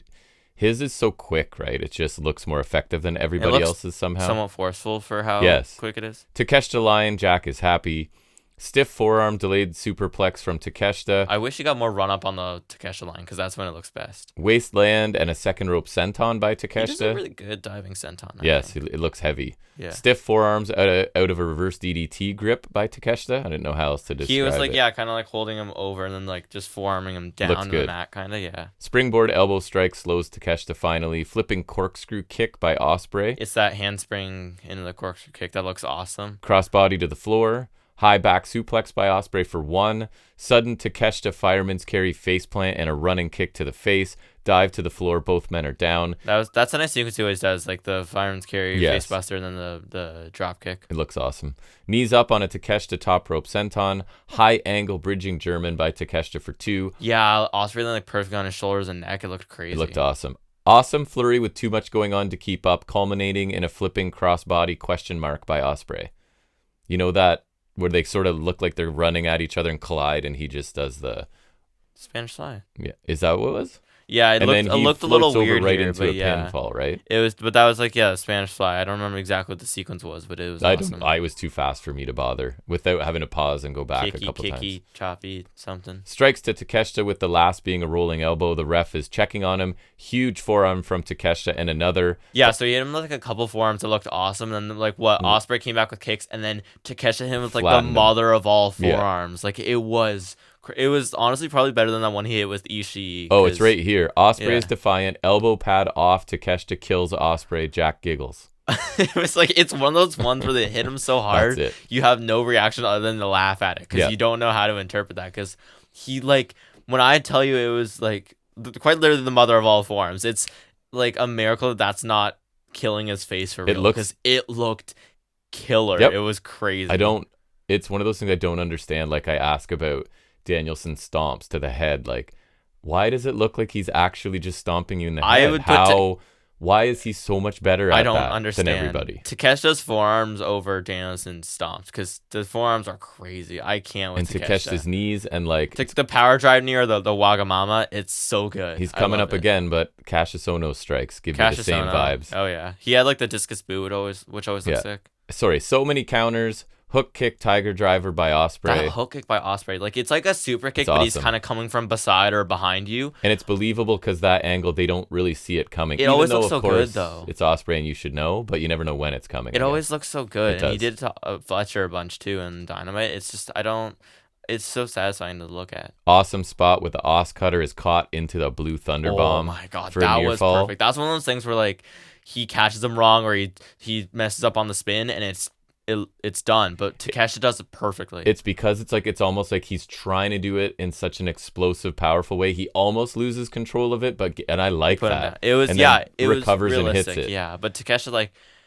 his Blue Thunder Bomb in general is just amazing. He always has so good. Again, this extra stink awesome. On it somehow. He puts extra spin and extra stink on it. Yeah, it was awesome. That was an amazing counter. Os Cutter connects finally for 2. Hidden Blade stopped by another stiff Takeshita forearm. Really limp kick out by Ospreay. I like the selling, the details, yeah, right? It was, yeah. Cheeky Nando's. That's the, for those who don't know, it's like that thing where Takeshita's kind of bend the corners, heads against the top turnbuckle, and Ospreay super kicks him through Takeshita's legs. Good. Yeah, I always like that spot. And the thing I like about Ospreay almost all the time, maybe all the time, is he does it quickly enough that the guy doesn't look stupid. Yeah. He gets his head trapped and it's like immediate, maybe it's mini taunt or something, but then a kick right away. Face, yeah. This is then the turnbuckle brainbuster spot by Takeshita. Yeah. He's done it before. This time he kind of missed it, and it made it look head missed the turnbuckles and he had this like big bruise on his back. Yeah. It looked awesome. And I think he was still selling it on Dynamite too, or maybe selling's the wrong word. Like actually still hurt. They mentioned it at least. Yeah, they did. A close up of Ospreay's back contusion, as you say, needed the face the Wagamama or the power drive. It's like the camera almost cut too late, but it still looks awesome. Like Takesha's knee is probably the best in the business right now. It's awesome. Like honestly, I put his knee over the V trigger. It's just he does it so well. And Dar's back elbow and Andrade's back elbow. We need it's Takesha's forearm, Takesha's the Wagamama, Dar's back elbow, Andrade's back elbow. It's crazy. Jericho, no, just kidding. Just kidding. But it looks so good. You just absolutely smushes in the face. Like this is a finisher knee, not Trick Williams' knee. This is a knee that finishes matches. Yeah, like his knee's awesome. Stun Dog Poison Rana by Ospreay. Crazy sequence. Takeshita kicks out of something. That's your professional details there, folks. You're wasn't welcome. The Poison Rana? Didn't he hit a hidden blade and Takeshita kicked out at 1? Yeah. Or was that later? No, that's probably it because I don't see it coming up later. Takeshita kicked out 1 of with the hidden blade, which was crazy, but I'm all for making Takeshita look like $1 million. Me too. Running Takeshita clothesline turns Ospreay. Oh yeah, that was the one out. where you just went like limp fish on the cell. Yeah, that was awesome. Ospreay Styles Clash for 2. Gross. No, didn't he like powerbomb him and they lifted him up into a Styles Clash? Yeah, gross. He went for the knee, powerbomb, Styles Clash. That's what it was. Tiger Driver, hidden blade, and it's over after only 21 minutes. Might point out Tiger Driver 91, and this was the closest to the Omega one. It was high, but not that high. It wasn't that high, but It was pretty high. Like, and then the hidden blade always like absolutely smashes his face in. Kyle Fletcher comes out, and we're gonna get Fletcher Ospreay on Dynamite, which we did. Man, this match. Like, I don't have enough nice things to say about this. Go ahead, you can talk first. I absolutely love this. I knew this was gonna be great the moment I saw it, and like, so I love Ospreay Omega. That was my favorite match of all time. This was probably like the match that reminds me most of that, and my expectations were super high for this going in, and I don't think I ever thought it was going to be as good as that, and it wasn't, but it fully delivered on my expectations. I thought I absolutely love both these guys. Definitely 2 of my favorites in the world right now. Just the amount of crazy spots they did were great. These back and forth sequences were awesome. Both of their finishers are killer. The Hidden Blade's awesome. The Wagamama's awesome. The Oz Cutter to counter the Blue Thunder Bomb was awesome. The Tiger Driver, the Brainbuster in the corner. Both of them just like the kicks and forearms. That one forearm where he killed him is crazy. Some really good near falls. This one truly benefited from, because we always say it doesn't always matter if you know who's winning, but this one really benefits from not knowing who's winning. Absolutely. What did I assume Ospreay was going to win? Yeah. Was I hopeful Takeshita was going to win? Also, yeah. So yeah, like 70-30. You know, I think I picked Takeshita. We did end up taking Takeshita in the end, but like I'm not mad either way because Takeshita looks great here. Kicked out of 1 of a hidden blade. And I saw a lot of people complaining about like some of the no selling this, but it's like. That's part of wrestling sometimes, and I feel like if that bothers you, I get it, and this match will bother you. But I don't think this one was egregious overselling though. I feel like a lot of the times where he did, and Ospreay would come back with like a hidden blade or something, you could like an adrenaline rush is a thing. I feel like with all the things they took in here, getting that adrenaline rush and then going back on to get something on him it makes sense. I don't think the overselling was egregious here, so I don't really see that as a problem because sometimes it is. Like when we had that one match with Cassie and Pentor, destroyer. Yeah, that bugged me. That's there is ridiculous. A limit, but I feel like this one, like there's maybe a couple times where they no sold and powered through, but like to me it was Ospreay. He took something, then went right back with like a hidden blade or something, but then he's down. So that's why to me it's like that adrenaline rush. He powers through for a moment just to kind of get a hit back. And to me, honestly, what you're doing is this match format or whatever style is allowing guys that do amazing stuff better than everybody else to do that stuff. And if that's the like suspension of disbelief I have to do to get that, I'm okay with it. This is easy for me. Yeah, this was awesome. I was originally going a little lower, but I'm gonna go. I'm caught between. I think the story needs to be there for a 5 star, so I'm gonna go 4 3/4. Yep. That was my rationale. I went 4.5, but I want to give 5 stars because it was amazing. It was fantastic. It's definitely my favorite match of the year. I will watch it again. I already watched it again. Yeah. And I will watch it again. It's my favorite so far. I think there's definitely room to do better just because I think Ospreay is going to have bigger matches. I think we tell a good story with him and Danielson. That could top this. Right. And that's the only thing that was missing was more backstory. Really it.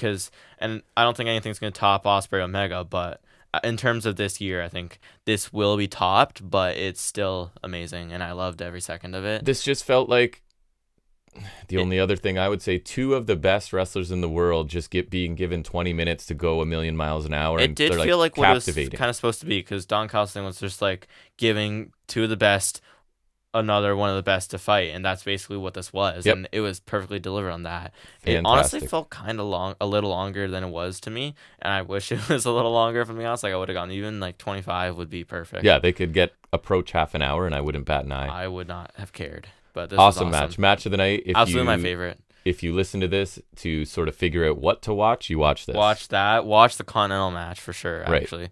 And this was like, at least for me who likes both of them, this is the kind of match that easily sells the pay-per-view for me. Mm-hmm. Just the match alone. Now, the next match, I'm curious to get your thoughts on it because I'm not sure if I'm higher on it than some, but we'll see. And I put, this is what should be the main event. Samoa Joe defending the championship against Hangman and Swerve Strickland. I think this one, not to say too much yet, but I feel like it was built up better in my mind. Yeah, it wasn't bad by any stretch, but I feel like just there was more potential to be tapped into here, and maybe we suffer from a bit of post-Ospreay Takeshita syndrome. Could be a bit of that, right? I think it was just also... I just feel like more could have been done with this. My first note, is this the first match JR joined us for? Because he stammers through the first couple sentences. We rewound it and we're like, what is he even saying here? I think I try not to remember. First 2 lines out of his mouth, he got all tangled up. And I'm on the record, he's the best commentator of all time, but not anymore, right? Like, hit in his peak, nobody better, but this is far from that. Anyways, Joe's in control early. He dives onto Swerve, kicks Paige to stop Paige's dive. Low bridge takes out Joe. Swerve attacks Paige. Not sure about Swerve's gold sleeves. Yeah, gold sleeves are... I like the rest of the gear, and he had like some gold on the tights, but yeah, I don't think he needed sleeves. Sleeves were a lot.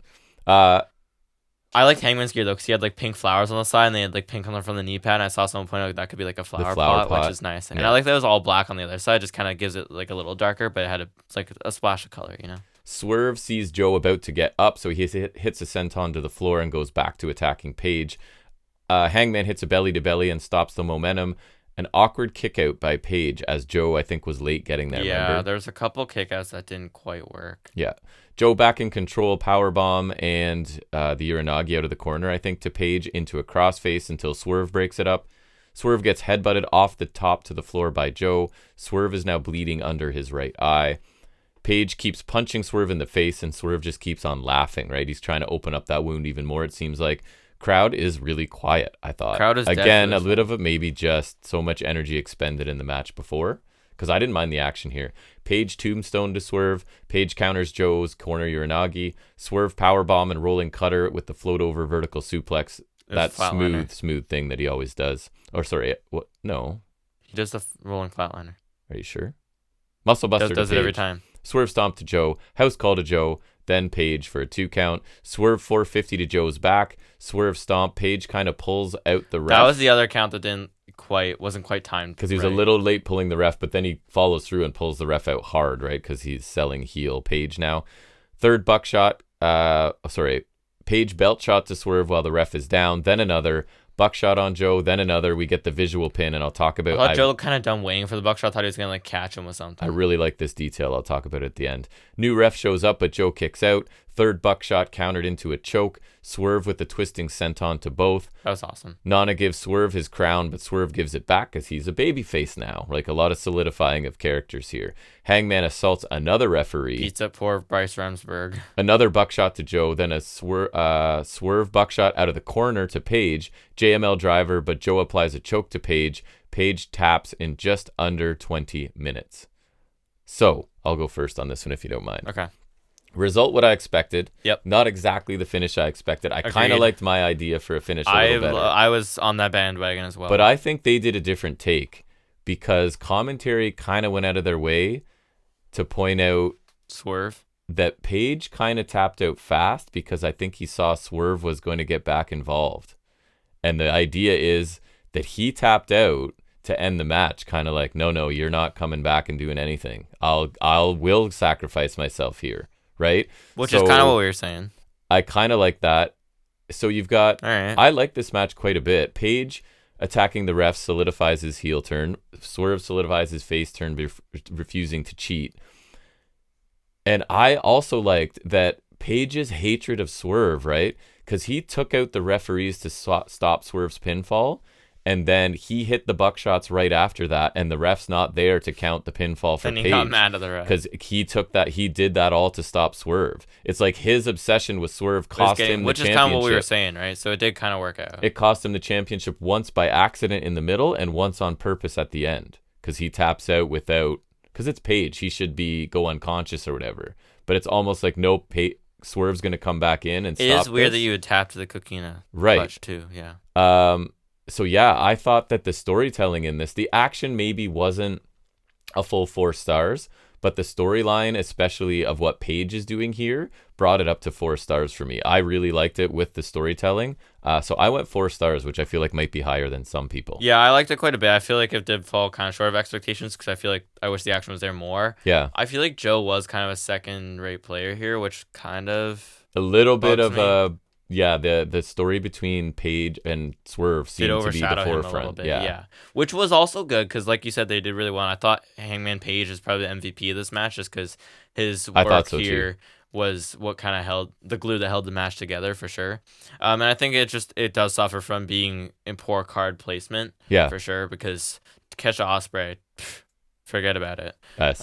Forget about it. So in a vacuum, I think this was quite good. In fact, yeah, I thought it was good, and I think Directly the finish, compared, it's not. the as finish strong. put in a different light is quite smart.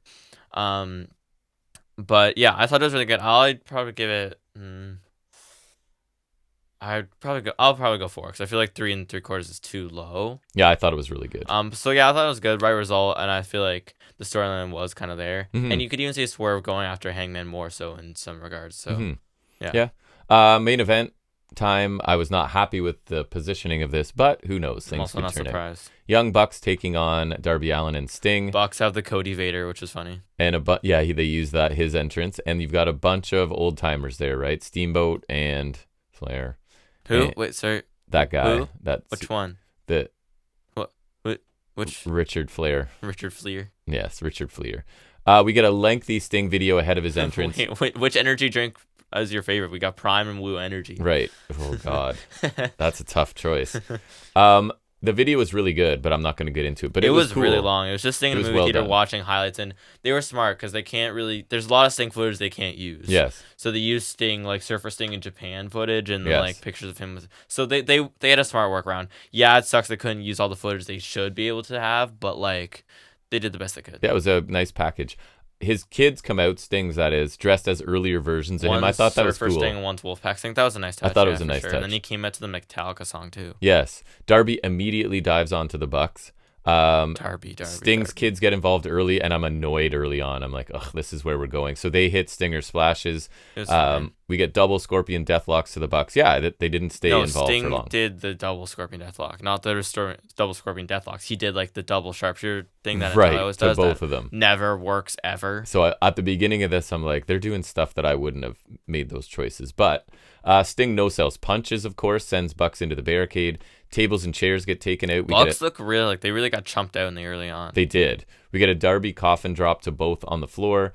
The faces get some pieces of glass out, some panes of glass, River. and put them on 6 chairs at ringside. So 3 chairs along each side and a couple panes of glass piled on top. Wonder why. Who could be going through that? Crowd brawling for a bit as the Bucks are trying to just run away. I don't think I would have imagined what it was though. The cowardly heels. We get a nice Falcon arrow. So this like all of a sudden kicks into like crazy gear, right? From the stage. We get Nick Falcon arrow through the tables off the stage to Darby Allin.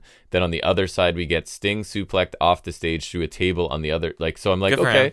there you go. Sting took a big spot. He's probably done for the He night. didn't no sell it either. Yes, but he was not done. You can talk about this one. MJS farts when he gets bear hugged, apparently.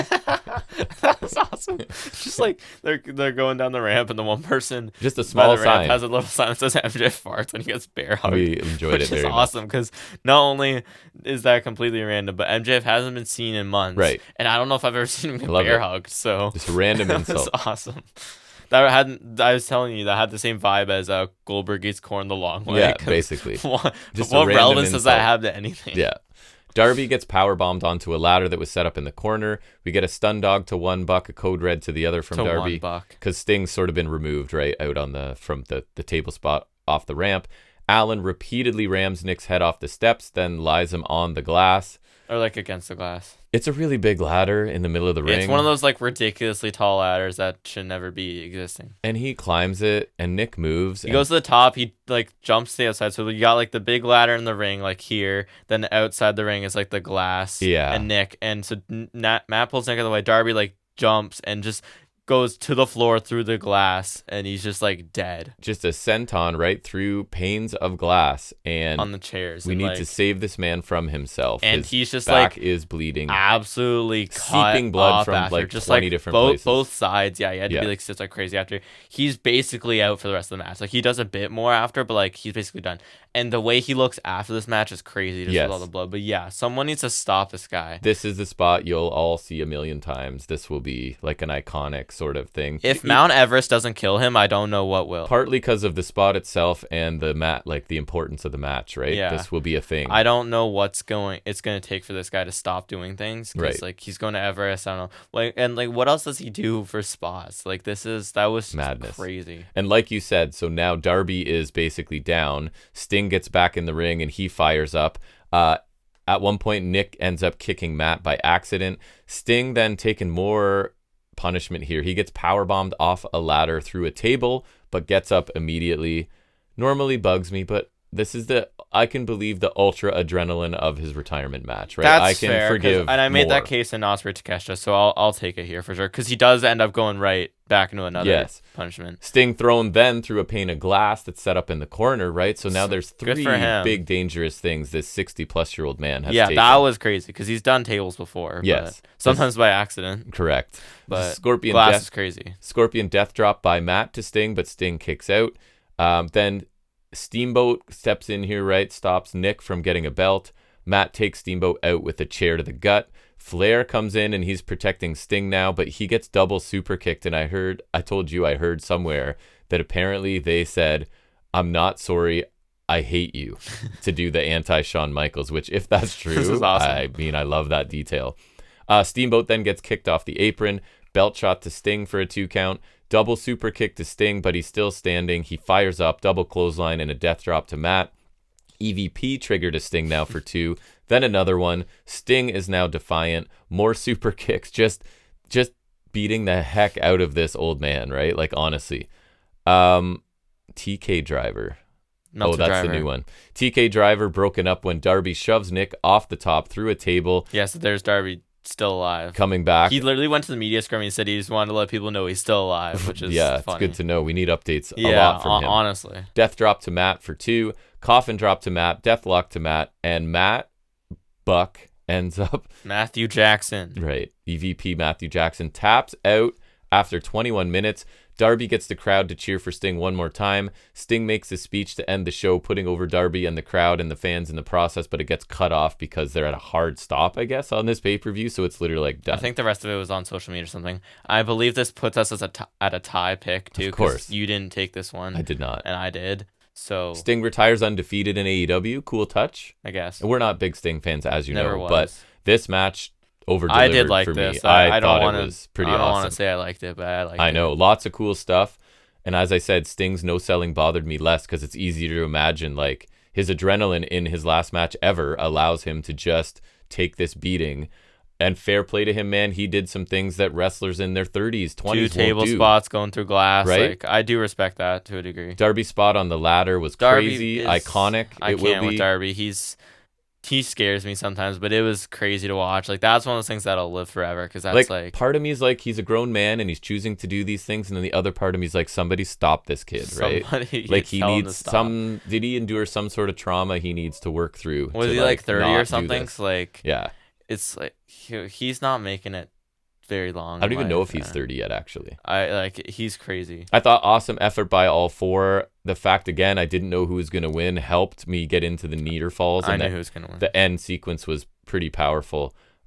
Turned out to be worthy of the main event. I was critical. I gave it 4 stars. I thought this was a really good match. Yeah, I really liked it. I thought it started off not good. Agreed. I didn't like. They started doing some things that I was like, here we go. And the double sharpshooter, just like, and the Bucks were just kind of heavy on the back burner. Once it started kind of getting more evened out, as soon as they got to the stage, boom, some crazy spots, yeah, and then Sting taking a beating at the end. Like, I thought this was actually good, and for once, I'll say I like the Sting match. I don't think there's been a single Sting match other than this that I genuinely liked. Right. The last one that he had was, I guess Starks and Bill, which I didn't love, but like one of the last ones he had was the Takeshita Hobbs one, which we hated. Mm-hmm.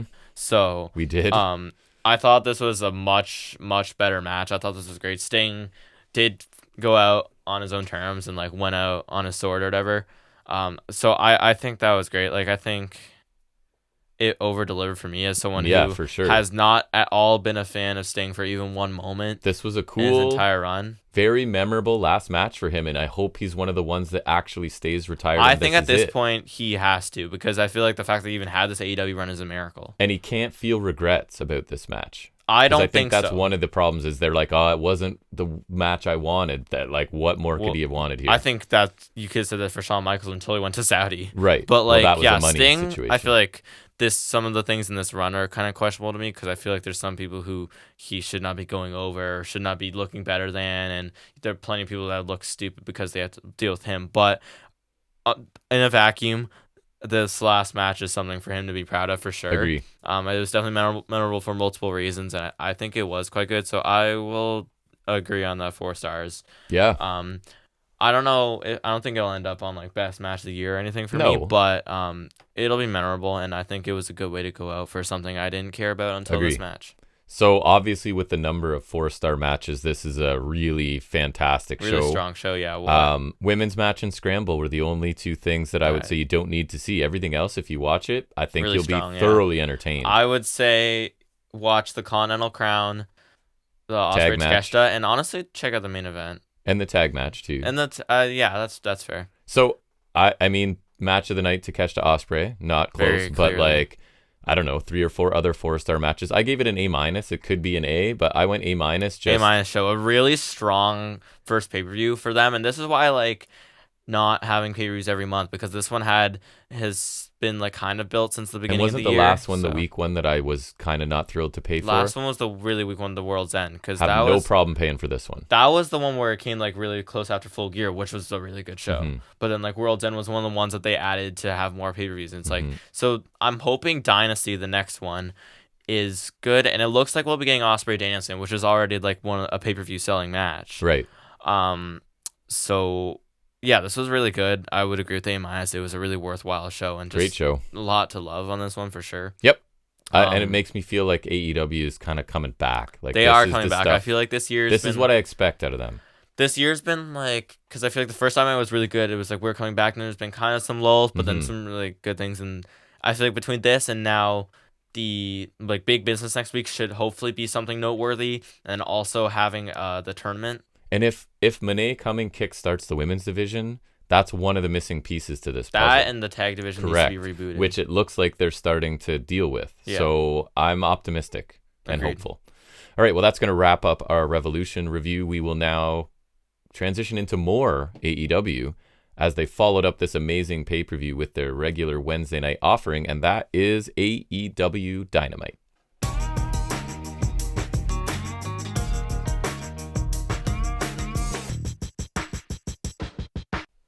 All right, let's talk some Dynamite as you sip warm iced tea, you strange boy. We have a refrigeration system. We have a big metal box that keeps things cold in the kitchen. It's like cool enough. Okay, I guess. To each his own. You like what you like? Talk about Dynamite now. I just kept it in a case in my room. So.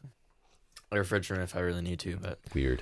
Well, this is the first time with the new set, so that's true. I liked it. I mean, it is colorful, but it's a little colorful for my taste, but it's nice. It's a nice mix of the old and current-ish. Like it's got the big screen up top, which reminds me of WWE a little, but then it's got like big tunnels. The tunnels are back and they're here to stay. Yeah, they look decent. Which is nice. I love having tunnels. So we got big screen, tunnel, little screen. And heel and face tunnel seem to be the same orientation, I think. Right side baby face. Yeah, I think left that's side heel. I think that's I believe how so. Shook out. Believe so. I think so. We kick off the show hearing from Swerve Strickland, and so he came out with, I think, right side, so I would think it's babyface. So he wondered what's a Swerve's house without the keys. He said you couldn't get the job done in the triple threat at Revolution when Samoa Joe retained. He said 2 years ago Revolution he signed his AEW contract. He said he'd give his all to the company and win titles and be the AEW World Champion. He said there's no gold around his waist. There was gold on his arms though. That's true. Lots of it. Or his shoulder, which is true because they didn't make it to the shoulder. No, Stop on the bicep. Yeah, just to spite him. Yep.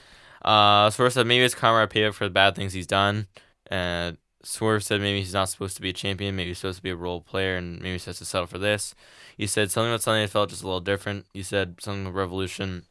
felt different because people were truly rooting for him for the first time. I felt like the fans wanted him to win and make history. He said he won't let the fans down. He said whether Joe's holding the title or not, he's coming for him. And he doesn't know when, but he promises he'll win the title. Joe comes out and he says Swerve was talking funny by making promises he would never keep. He spoke of how they're in Swerve's house, but that exists in his world. Which Love that was line. a sweet line, yeah. He said he decided to come out to let the fans gaze upon an actual world champion. Swerve came back at him saying he's talking spicy about a man he hasn't been able to beat yet, which is true. He suggested they put the title on the line tonight, and he suggested they do it right now.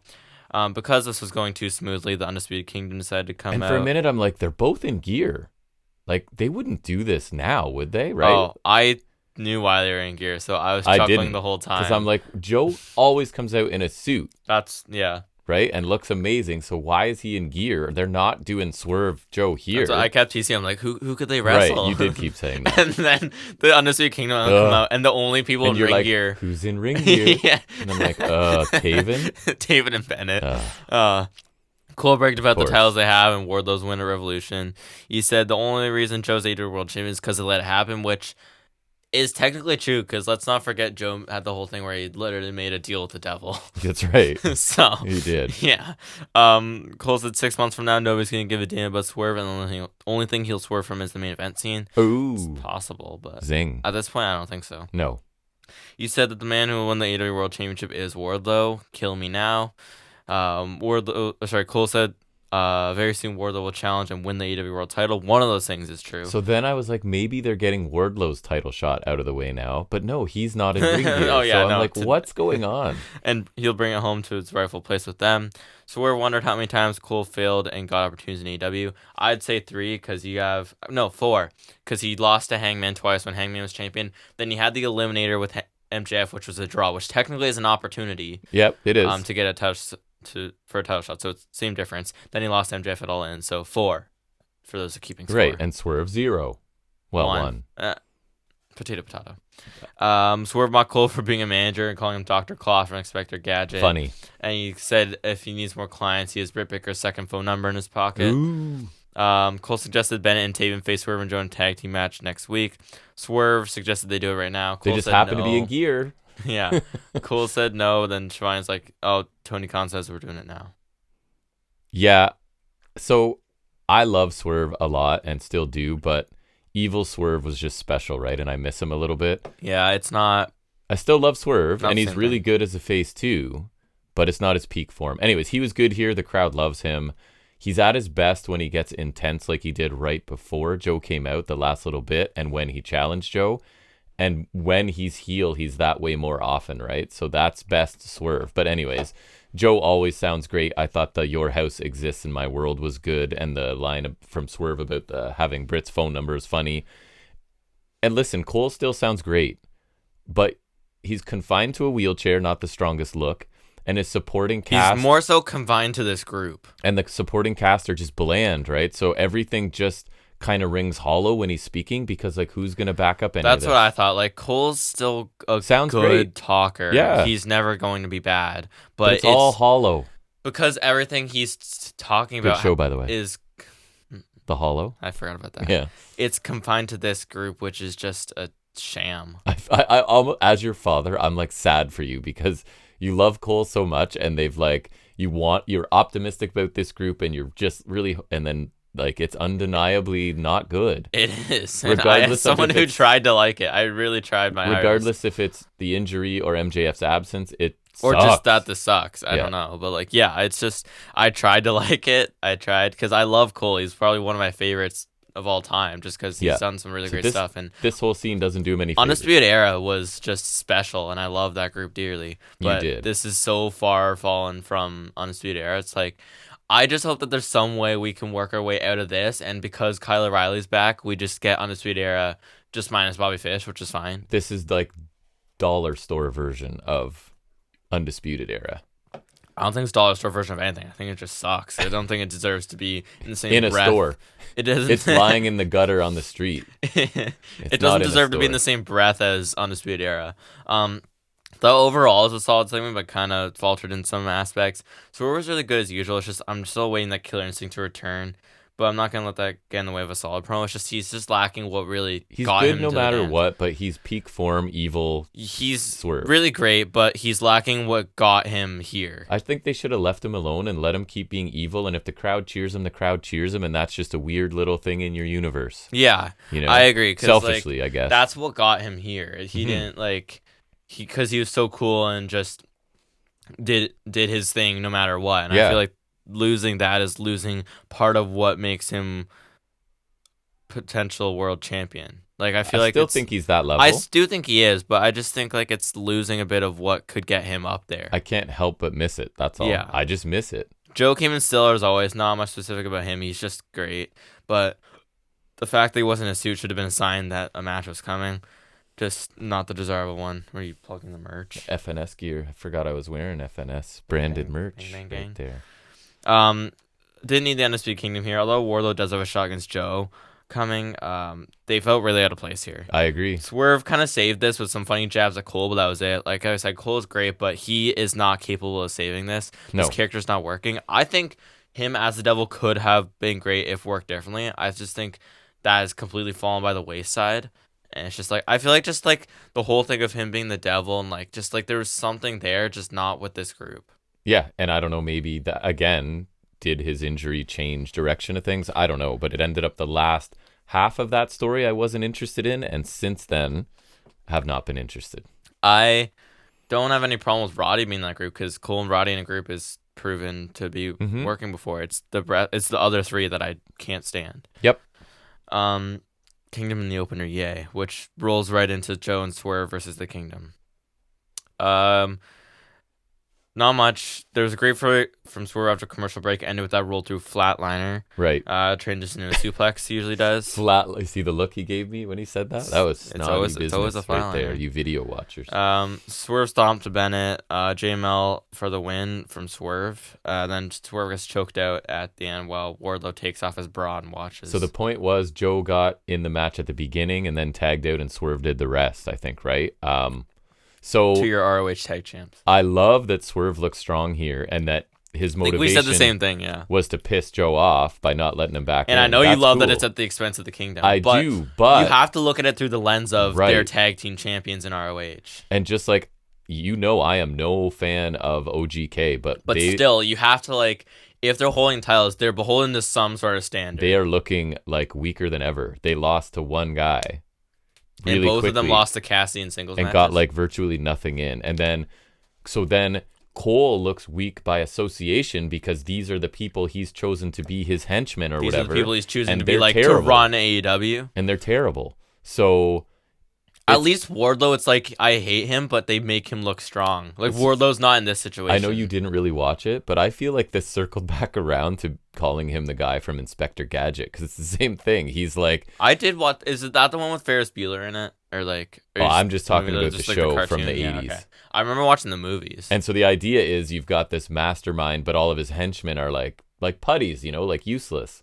So it's almost like this is what we're getting. You've got Dr. Claw or whatever it was, and then his group of people that are kind of useless. So That's the Kingdom. I did not understand the beginning of the show. As soon as you put Cole coming out, I was like, what are we doing here? The Swerve Joe interaction, fine. And then I was like, why? Wardlow wasn't even a factor there, which is No. the only tie between all of this because Wardlow's got a shot. So good performances by Swerve Joe Cole, but the stuff surrounding it, wasn't great. Yeah, this was fine. Wasn't much to it. Kind of gives me a mixed bag of feels. Like you're saying, I like Swerve looked dominant here and made a statement to Joe. That was great. I like that it was done specifically to the Kingdom. But on the other hand, it wasn't really much of a match, so it doesn't really need to be here. And also doesn't bode well for the Undisputed Kingdom as a whole because those guys and also the ROH tag division, just like these are the guys who are on top. I mean, just when they're elevating the tag division, they do this. The other thing is, okay, I feel like the wheels are turning right now. with the Kingdom, yes, they look weak as the tag team champions, but let's not forget they won the titles by beating one dude. That's true. So it's not like they're like Ever this been strong. all-conquering team Yeah. to begin with. They won the titles from one dude. Which again is like, why is Cole surrounding himself with them? I guess because he knows them from back in the day. I guess, but he didn't seem to care about that before. Whatever. But like, just just so that we have you an excuse to be mean to the Kingdom. It's not like they're worthy champions. No. They beat one dude for the title. In real life and kayfabe. And in my opinion. they also won the titles in anonymity. So Right. like they won the titles because Joe. Was turned it on even them? Yeah. Do we even know? Who knows? Okay, you never know. But yeah, so they just to play devil's advocate. Devil. I see what you did there. Thank you. Yeah, they won the titles for one dude, but still, your tag champs of any promotion should not look that weak. Agree. I guess. This is why I didn't want Roddy with the international title, because I don't think it'll help this group. Like things like this, it's like the group's not going. They're not capable of saving themselves, let alone keeping a title feeling relevant. There's so many championships in there, but none of them. Like it's just weird. They always still tag titles. Like, why did Aussie Open ever have to lose? I know. I don't know. That's bull. Wardlow versus Joe, big business next week. I don't like that he has a title match, but I think we agree. At least it's not requiring a big sustained build, and also Wardlow's clearly not winning in a 1 week build. We get exactly the two things, right? One, he's not winning next week. And two, we don't have to suffer through a month or 6 weeks or whatever. Of pretending that he's going to. Right. So that's fine. Let's get it over with. Yeah. That's totally fine, because I don't want it. Next we have a Hook interview.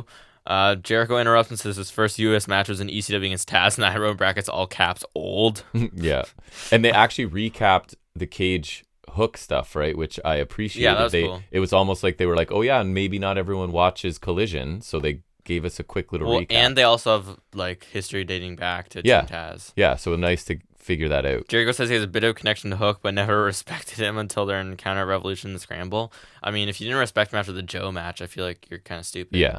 Fist bump and Hook says bet.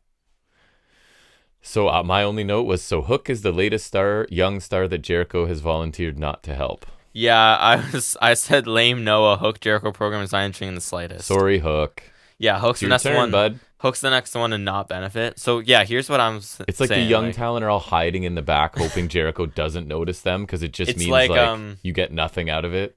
When Robert California walks around the office and like they're avoiding. Right, you're going to be in like a 8-month program that gets you nowhere. Yeah, it just stagnates any upward mobility you could have. That's right.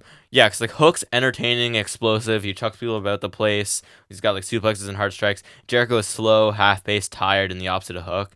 Jericho doesn't do anything to elevate people, so Hook will not benefit from this. Ask Fletcher or Takeshita. Correct. Like, and those are just two recent examples. Or ask Guevara for his entire career. Hager. Garcia did better after he ditched Jericho and went into the C2. Yes. Garcia's only gone hot after that. Andretti, yeah. These are all little pets of Jericho. Atlantis and Jr. they're all in the same place, if not behind where they were. Guevara is easily behind where he could be, because sure he's had. I would say Garcia too. That's fair, but I feel like Garcia's like he hasn't been here as long. Guevara's been here since the day this company started TV. Actually, no, he had the first match in company history. Oh, that's right. Kip Sabian. That's right. But like he's had the TNT title 3 times. A couple of those reigns were kind of lame. When the title was being hot potatoed a lot, so that wasn't great. But like, I don't think he'd be world champion. But imagine where he could be without having to deal with all the Jericho crap. Like his career's easily been halted like at least 5 times by Jericho. Correct. Easily, and like he could be so much more. And Garcia too, yeah. Because I don't think Garcia ever should have turned on Danielson in Toronto when we were there. Danielson just said if they expanded BCC, he'd still want Garcia. Garcia should have joined. Would be his first Blackpool. choice. Because remember they were doing that whole story towards the end of 2022, and he just fit, man. The pro wrestler sport that was good, but like then he went back. I feel like he's a better version of Yuta. You could have plugged in there. No offense to Yuta, but I like Garcia better. I like Yuta, but yeah, Garcia is definitely better. But yeah, Jericho helps no one, and I feel like they're just starting to know what they're doing with Hook again, because I feel like that Joe match really helped him, and I feel like they've been doing some solid things with him this year. So I feel like they're like just starting to kind of figure out what to do with him, because I feel like Hook's initial run got him all a buzz, but then he kind of stagnated again. Then he's been working up, and like there's the Jungle Hook. The Joe match helped him a lot. Yeah, so I feel like they did really well with that, and this is not going to help. I agree, and it's just someone needs to say no to Jericho if these are his ideas. Jericho's either he either leaves them as he found them, or he leaves them worse off. One word, Jericho: hiatus. Look into it. It's fine. We said this before. He's done it before. I don't understand what the problem is. It's your thing. You reinvent yourself. So go reinvent yourself. Take your time. Yeah, no one's take your time. No one's opposed to that. We'll give your time to Fletcher or somebody young or Hobbs. Or Takeshita. Yeah. Takeshita. Anyways, keep going. It's going to be a 4-hour episode. Yeah. The camera might not be able Bucks to handle speak backstage. Basically, they just have two big announcements later. So the two big announcements Nick says, but Matt says they'll announce in the ring later. So yeah, still not nice. a fan of their vibe. I'll talk about it later. I enjoy bits of it. That's fine. I like that we don't agree on everything. I'm starting Better to for like. the content. I have a mixed bag on it, but like I'm enjoying like pieces of it at least. Yeah. Next we got Hook versus Brian Cage, FTW Rules, FTW Championship. And right off the bat, like FTW Rules does help this because those have been decently fun. We were talking about it while we watch. If this means it becomes a hardcore division and a hardcore championship, I'm okay with that. I'm fine with that. And as long as it's sparse. Even though I don't think they need more titles per se. No, of course not. It's already there. You can say it's unsanctioned, but you acknowledge it all the time. It's not really adding another title. It's just so like formalizing it. I think they should sanction it. Maybe remove Taz's name off the actual belt. Mm-hmm. Keep the design. The design's nice. I like it. And make it Extreme Rules. And make it a hardcore title. Honestly, I think that would be great because then it actually serves a purpose. I feel like because right now it's like just a prop for someone Taz affiliated, and then it's like, why would anyone want it? Yes. Like I know Cage used to have it, but he's not affiliated. He hasn't been affiliated with Taz in like a couple years. Yeah. So why does he want it? You know what I mean? So I agree. I would really like it as a hardcore title. Actually, like I think you it'd get be matches fun. like this, right? It's fun. I think it would be fun. So I would like that, and then it could be more than just something that gets Hook on TV, because that's essentially what it is to me. And like the only reason Jack Perry won it was to get rid of it, but then he didn't. Right. So I don't know. And he got suspended, and now he's in House of Torture. Did you see he's in House of Torture? No, but I saw he looks different a bit. He's in scruffier. He's in House of Torture, and Cool. Don't they catch a lot of flack? I think so. Because that's Evil's group. Yeah, I'm not a big fan. Not an Evil fan. And also, I find it weird that they're a Bullet Club group, technically. Yeah. That's just weird to me. Anywho, yeah, hardcore title would be cool. Like, kind of like the antithesis to the Crown. Because that's like... So I would like that. And, like, just distinguishable divisions would be kind of like... Just to end this kind of bit, I guess, it's like... Because we have so many titles, and I feel like international titles become kind of workhorse title, but...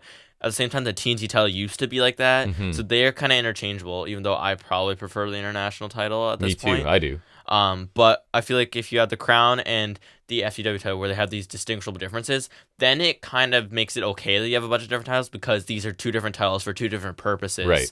And then they kind of stand out amongst the titles. I still say you could cut one or two, but absolutely, I don't think the Crown is overly necessary, even though I've kind of come to like it. I don't know. I still don't think it was necessary. But yeah, anyways. Cage, like, I saw this coming as soon as Hook was, like, rolled out near the apron. He gets fire extinguished, then smacked the trash can lid. Yes. Just the extinguisher. Standard. It's always the same thing. It is. It's not even like, it's like you go under the apron, you wait for them to come. They reach come over, poke their head over the edge. Yeah. Like, standard. That's ridiculous. Hook comes diving off the steps. Cage casts him really smooth into a scoop slam.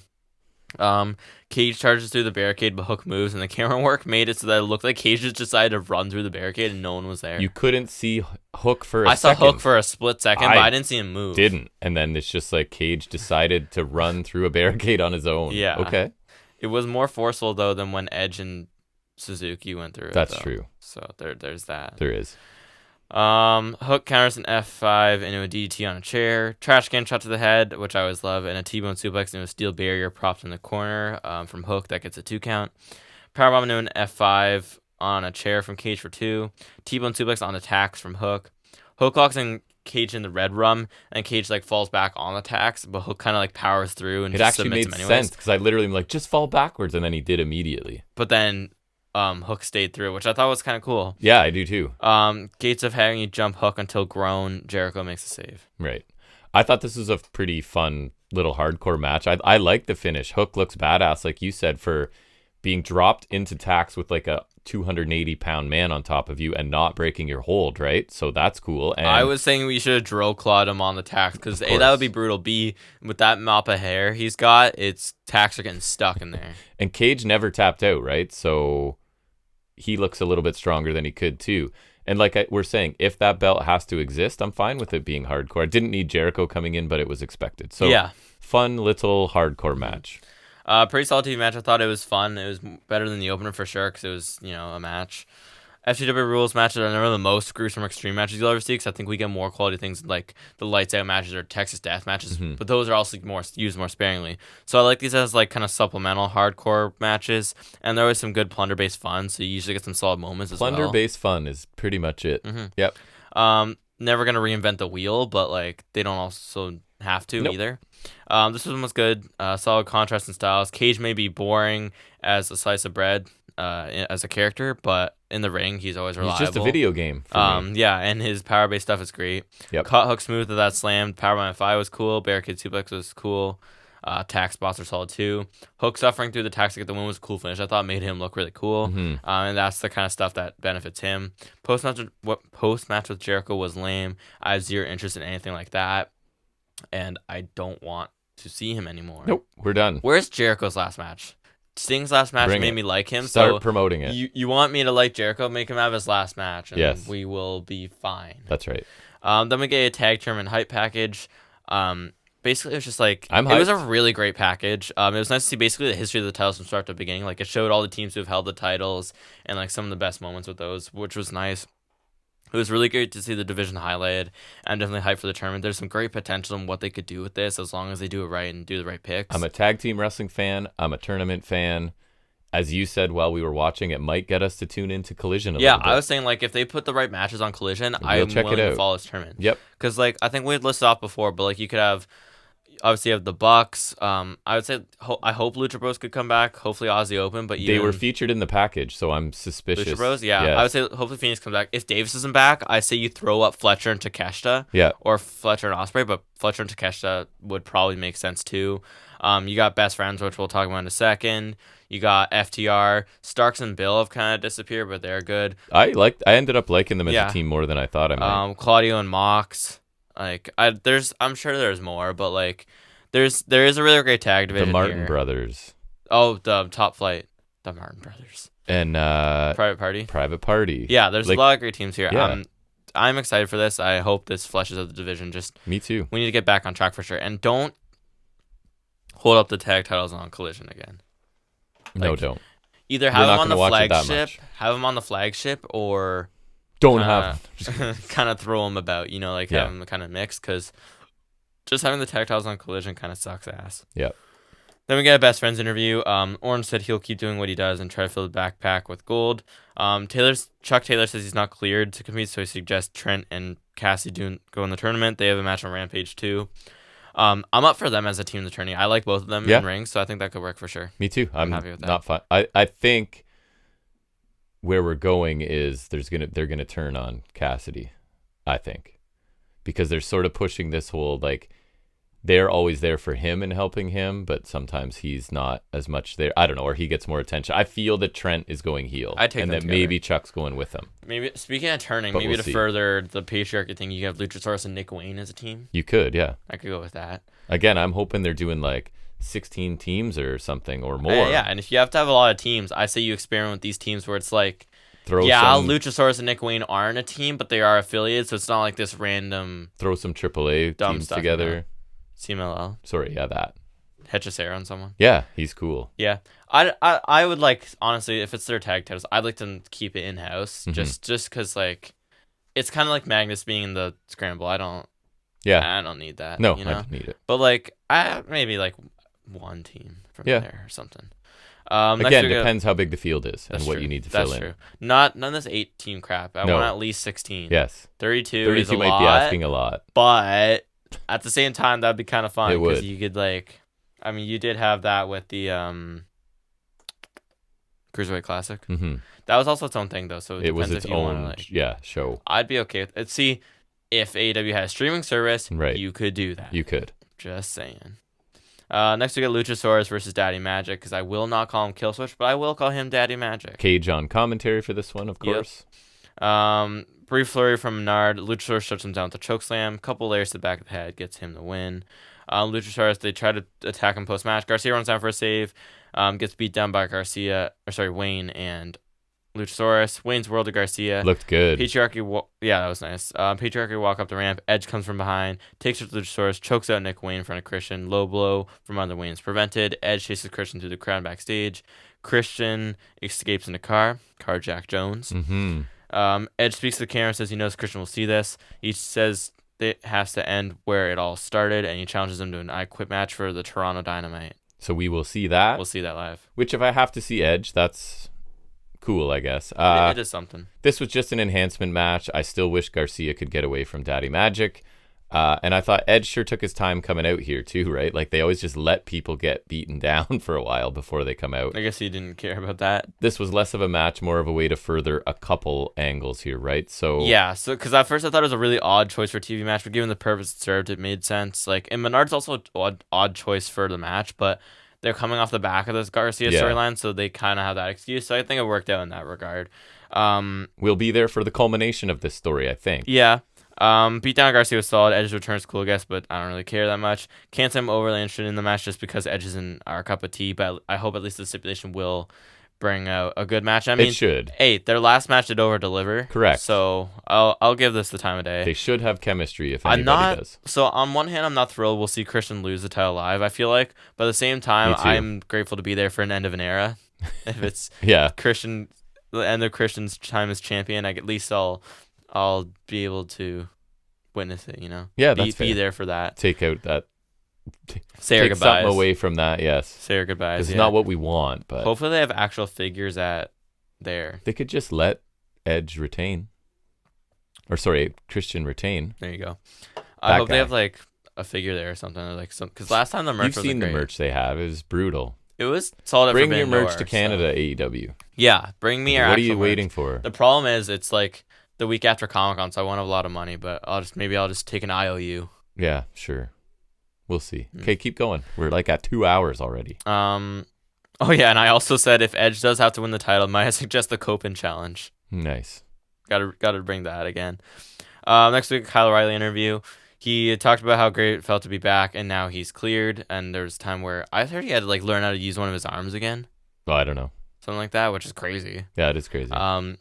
Renee mentioned the moment from Revolution where he rejected the Undisputed Kingdom shirt. He said he's grateful for the second chance and feels like he has to do it on his own. Yeah, I thought it was a nice heartfelt promo from him. I just can't imagine where he fits in or how he'll get time, but he's a talented wrestler. And I'm face Eddie. He's not a like world-class promo, but he's a lot better than he used to be. So I thought this sounded fine. Yeah, much like Roddy, he's never been accused of being a mic master, but I did like this. I felt like there were some real emotions here, and he sounded genuine. So. He did. I like that. I thought he sounded pretty solid. And yeah, he has gotten a lot better. I feel like also with that solo run in NXT, he's not amazing, himself. But he's definitely gotten better though. Totally fine. Didn't give us much on what his future is, other than they won't be affiliated with the Undisputed Kingdom, which I think is at least a positive to start him off. Yes, he's like, I just saw you guys. I'm keeping away from this. Yeah, I'm super happy he's back though. I've always loved him. We always love him, not just because he's Canadian, but he's just entertaining to watch. Yeah, absolutely. He's probably my second favorite guy. Wait, do I like him better than Roddy? I don't know. Actually, that's not true. Very similar for me. I don't know if I like him better than Roddy, but he's maybe my second favorite guy of Undisputed Era. Maybe. I don't know. We get a recap of Sting's final match. Darby jumped off a thing. And yeah, it was just, and also I think they wanted to show a bit of the stuff that got cut off after the feed went. So nice little recap. I don't even remember. I think they did. I think they showed more than what was just the couple minutes before the feed went out. Bucks come out to make their announcements. They have the Cody Vader again, which I think is a really funny touch to their entrance. Just the nod there is, which I didn't notice till you pointed it out. Of course. Well, I thought you'd have to notice. It's beautiful. My favorite Cody. Love Cody. The Bucks kicked Shivani from the ring when he brought out their loss at Revolution. Not actually kicked him, like they just told him to get out. They didn't just super kick him or something. No. Nick said Sting and Darby cheated because they got help from Sting's sons.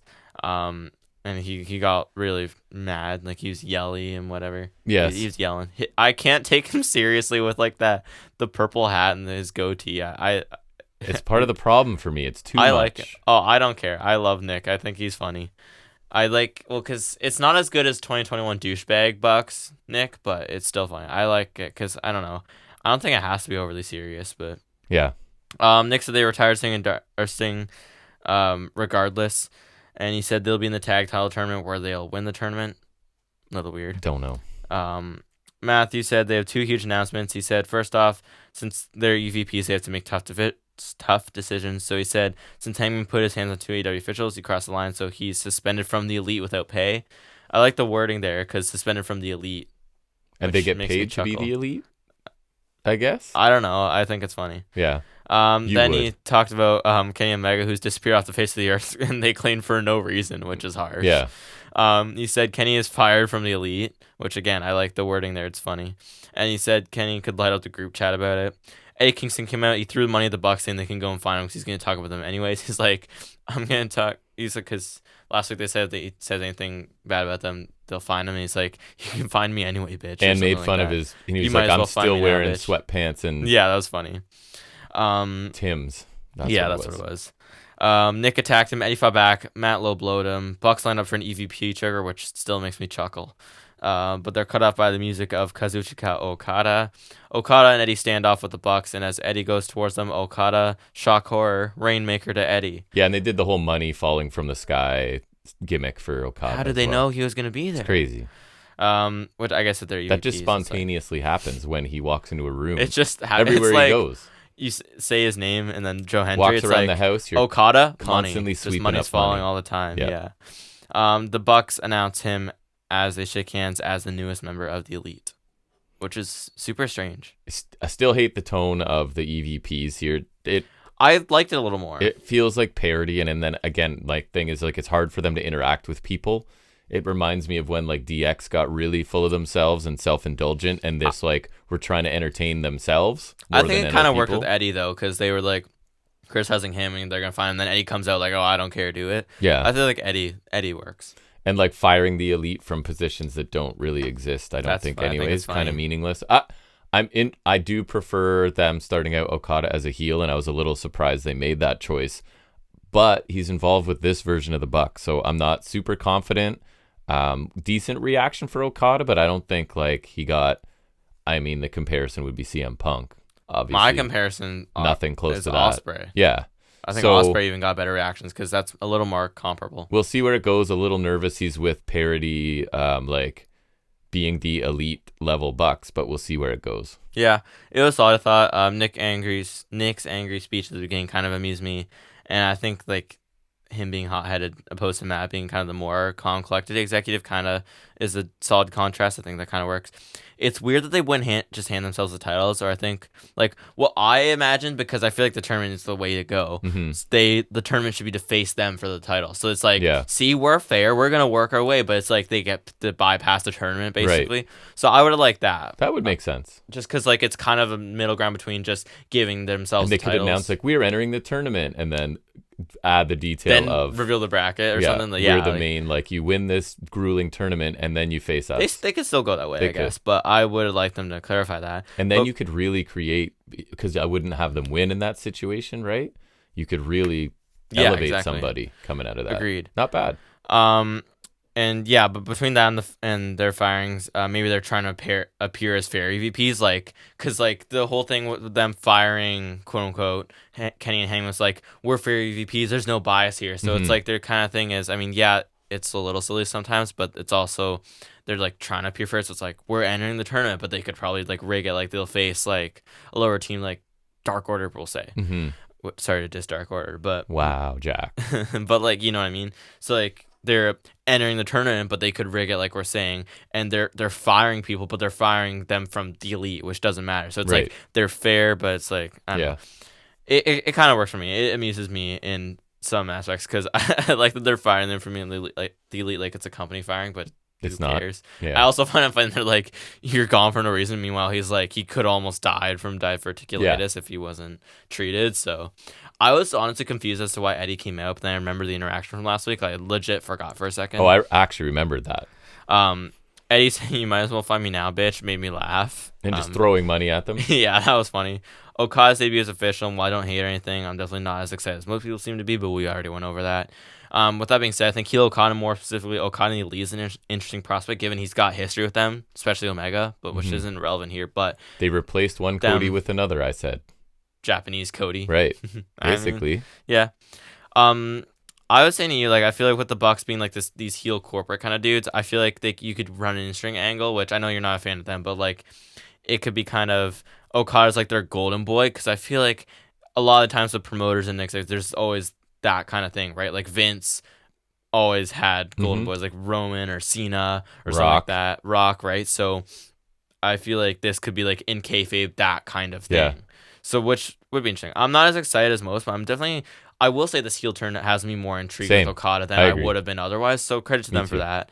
And another thing I would say, as I said earlier as well, Okada gunning for the Continental Crown elevates that belt stock for sure. It does. Whether I like it or not, that does elevate it. And same with Danielson's recent challenge. Yep.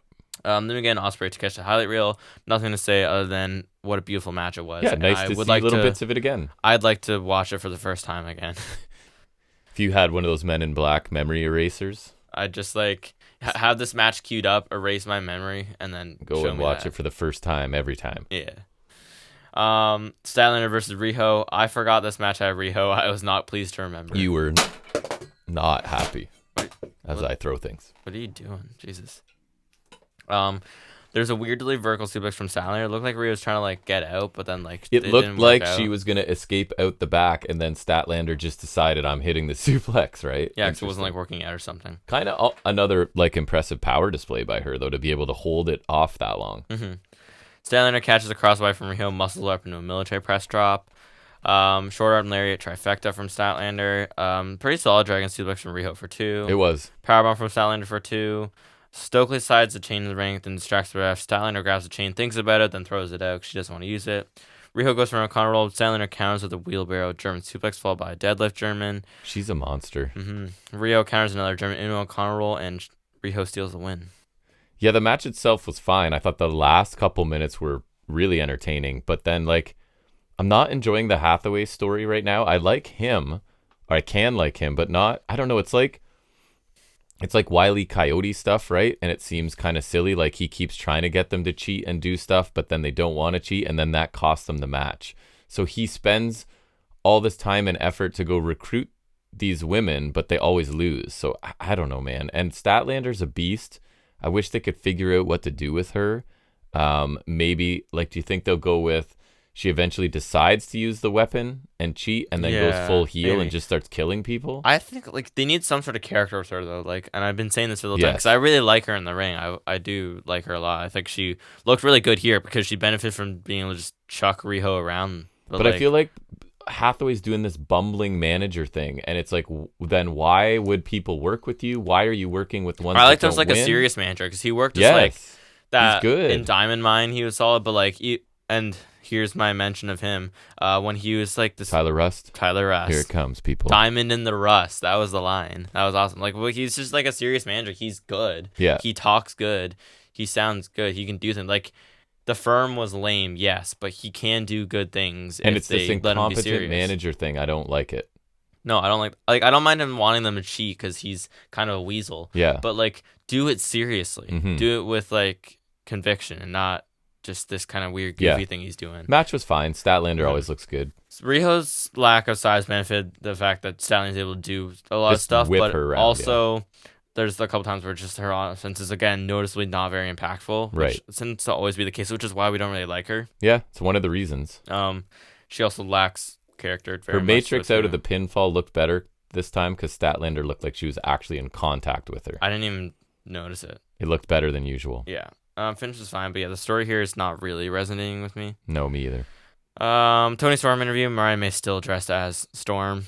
Yep. Storm said this Saturday in Collision she'll prevent her first ever Tony Award.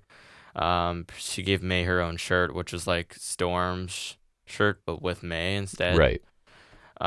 Then she ended with her catchphrase. There was a line of Renee that made me chuckle, which was like calling her dumb for some reason. Rest of this was whatever. They all kind of feel the same to me at this point. Yeah, there's like sometimes something that makes me chuckle. I'm actually, my thing was I was more entertained by how much May looks like Tony Storm than whatever Tony Storm was doing. It is crazy how much she looked like a lot. I don't understand it. And it's just like Storm did her Storm character and we move on. It feels like that's all it is all the time. It's not really driving any action or story. It's just her performing because people seem to like it. So here's a little bit of it and then we're moving on. Yeah, it's just, they need to end this soon. I don't know what Storm does after this, but they don't need to end it. They need to take the belt off her and let her do this in the mid card or whatever. I just don't really want to see it. This isn't where it belongs. I don't think there's a place for it anymore. Next we hear from Stokely Hathaway. He's in an interview with Willow. Stoke says Statlander is one of the best and she wants to do things her way and he hopes she'll listen to those who love her most. which is And he Stokely, I goes guess. out of his way to call Statlander his favorite, and Willow shoots him a little look, right? Which I feel like has been the part of this the whole time, right? Right. He hasn't really cared about Willow. Willow versus Riho next week. Willow says she knows what Stoke was trying to do this week and says not to next week. She says she knows she can beat Riho and she's feeling good after her and Statlander beat Blue and Julia Hart on the Revolution 0 Hour. So she has her sights set on Hart and she'll be the face of TBS because apparently Hart has a belt. I like Willow. I like Statlander. I like Hathaway, but it just doesn't work. Yeah. This is solid. I hope Willow gets the win next week. She would be a solid champion. I agree. And I like all three of them too. It's just not whatever they're trying to do isn't really connecting. Willow's a baby face. The crowd loves her. Like, use her. She's good. Yeah, she's one of those just like pure baby faces that really works. Yes. They're not. They're hard to find. They haven't fully capitalized on it yet. They have not. We hear from Darby Allin. Still half of the tag champs despite the vacancy announcement. Doesn't seem right to me. He's got like this rupture and you can see the bandages on him. Yeah, It's I would assume. crazy. He was asked about what it would be like for him in AEW without Sting. Blissful is the word, I think. Allin said Darby Allin. he's gonna have to be aware of all these mid card factions because Old Man Sting used to be able to hold them off single handedly. That's right. Now what do you do? He said 5 years ago he was homeless in downtown Atlanta. In Sunday he was main eventing one of the AEW's best pay per views of all time in Sting's retirement. And maybe it might be. He said he felt like he gave Sting's career the respect it deserved. He spoke about how next week at Big Business he's got a match with Jay White, and then on March 27th he's climbing Mount Everest, and there's no guarantee he'll come back alive. He said he thanked the fans and thanked AEW for giving him his dream. He said if next week is his last ever match, he'll go out fighting for his life. He said that he can never replace Sting as a tag team partner, and he congratulates whoever wins the tournament, which I'm excited for. As Darby's about to leave the ring, Bullet Club Gold's theme hits, now available on iTunes and Spotify. And Jay White comes out with the guns with the belts that they still have. Yep. Somehow. White said Allen's an elusive and weird guy, so he wanted to talk to him face to face. He congratulated him on his night at Revolution. He said Allen showed he would sacrifice himself so Sting would retire as a champion. He said that Allen was stupid to jump off the ladder when he was crashing through the glass and talked about how the Bucks moved and whatever, Fair. and he was right. He said Sting prevailed and a heartwarming send-off to his career that he deserved. He said it's all anyone was talking about. He said he didn't really care. He said he cared that Sting is gone. Allen is all alone, and what is he without Sting? He said Allen is a lost puppy that has nobody there to look after him. He said their match didn't have to happen after what Allen had been through physically, mentally, and emotionally. He said if Allen decides to get in the ring with him, then something could happen worse than a couple of scratches. And he said no one would think less of him, basically, if you just don't. Mm-hmm. He invited him to hang out with Bang Bang Scissor Gang and called him Darby Scissorhands, which was kind of funny. He's got like the Edward Scissorhands look to him. Yes. A little bit. Darby's talked back saying White's won titles and headlined the Tokyo Dome multiple times. But then he came to AEW and did what other than play with cardboard cutouts, which is offensive. We love them. Okay. But amusing. Card blade. Nonetheless. He said he didn't believe in the hype. He said if White's as good as he thinks he is, he'll come alone next week. Continental rules. Allen put the bag against him and told him he'll see him next week. I like this I liked it a because lot. Jay White was a heel, but where did this... So it's like if the acclaim's not there to make him a babyface, he reverts to heel? That's fine. I don't really care why, because he's so much more natural as a heel. Immediately, I love him. And again. as the leader, right? Like clearly the guy here, He's the dude. right? So he's just a natural prick, right? So seems like Allen should put White over if Allen's going away on a hiatus, right? And I think that's a really good win for Jay White, and we can get him full heel mode and elevate him a little bit. And I think you would agree with all of that. Come Dynasty, we need that trios unification in the end of this stupid super group. Correct. I like Darby's promo. His voice sounded a little shaky in some lines, but also sounded like I feel like it was just kind of real sounding. Emotional, so I liked yeah, it, yeah. that's it. Because Mount Everest is a big deal and it's clearly important to him, so it's nice that he's allowed to do all this. And yeah, definitely, you can tell it felt important to him, so I like that. When Darby gets real, he tends to have really good promos, and he has in the past, so I think it worked out. Like that one, the 4 Pillars promo I always go back to, the Rebar Mitzvah, was probably my favorite promo from him, and it was really good. Jay when the Guns coming out without the Acclaimed already makes me happy. Jay also done a little less babyface, which I like, because like there were some lines where he was kind of being complimentary and babyface, but like a lot of this was back to heel switch, but that I like. Not yet fully back, but he also just sounded more like himself here. He started out faceless, but then he started out face sounding, but then you can kind of feel that the real switchblade kind of seeping back through, which I love. It felt to me like White was kind of reasserting himself a bit here, and like you said, he felt like the guy. He was the leader here. Yes.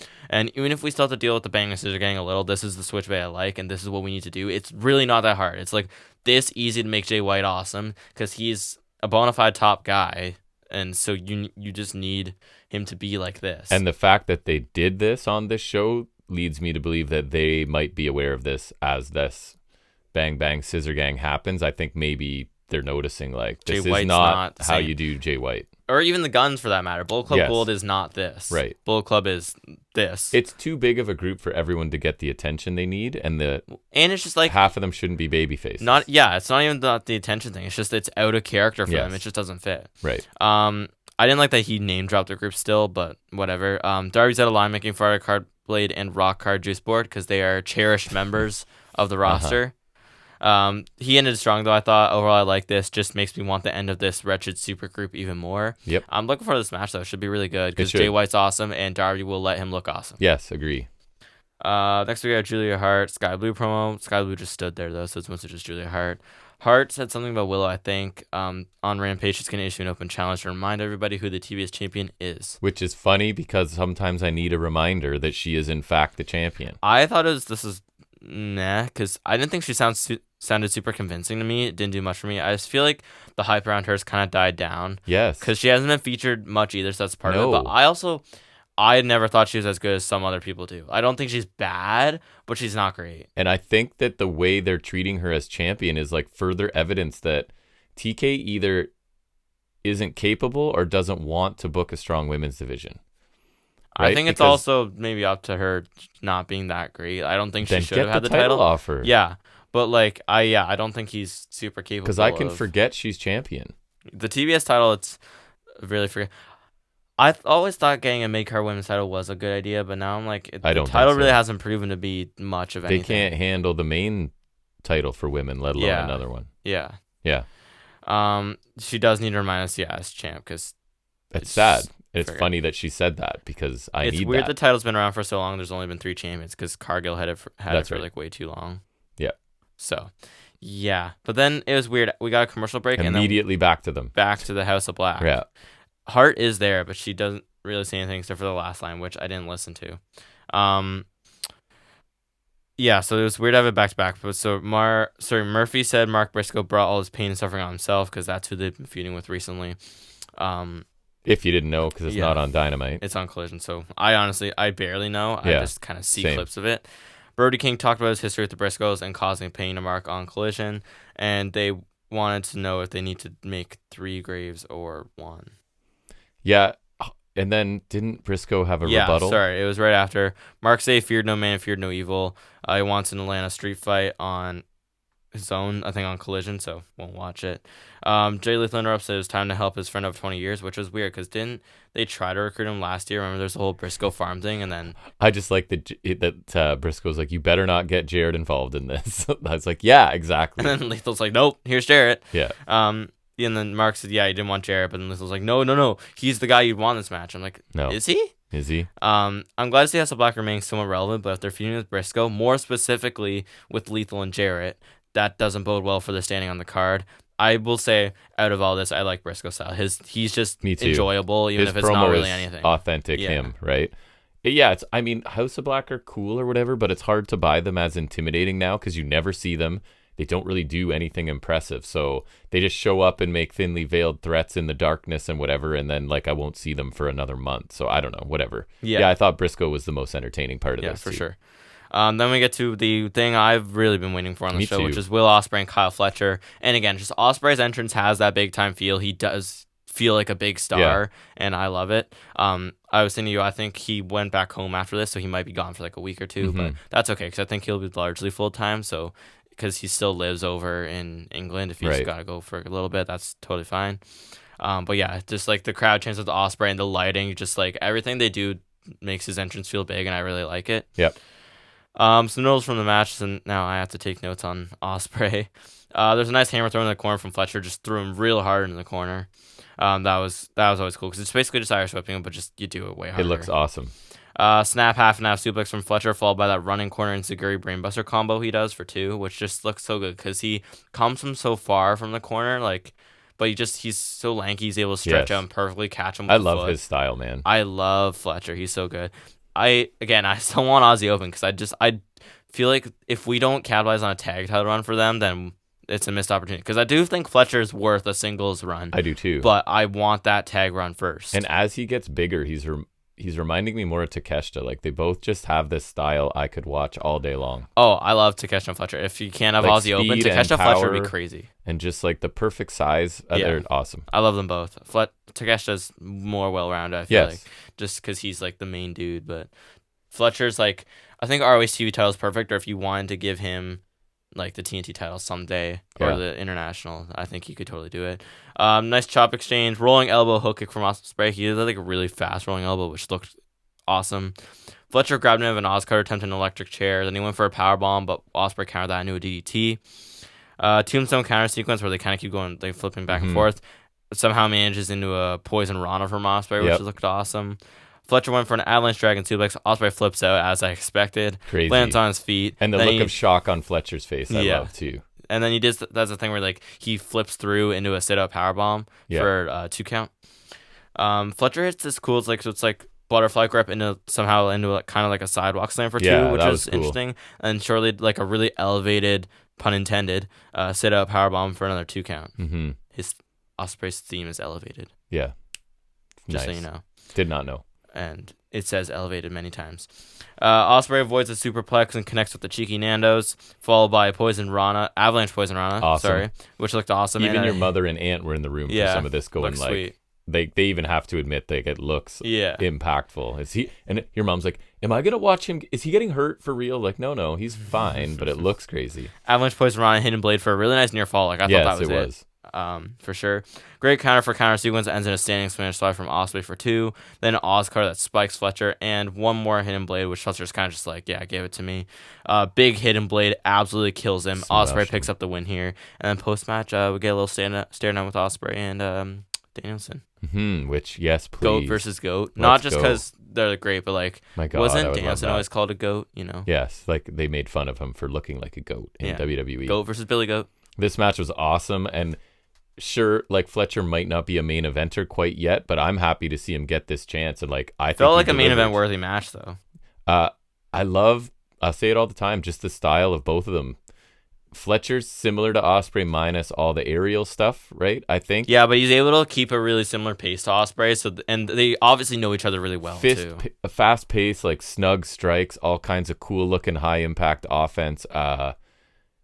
And there's no chance that if you just give these two guys time, it's going to be awesome, right? The result was never in doubt, but still super entertaining. And Ospreay keeps his momentum. Fletcher looks really strong in defeat. So fantastic TV match. I put it on the list already. Me too. I love this match. Yeah. It was a great TV match. The kind of match I like to see in my main events on Dynamite, not Jericho's crap or even Sting if Fletcher's not a main eventer, the action is main event action. It's main event worthy. Yeah, it depends on the opponent for sure.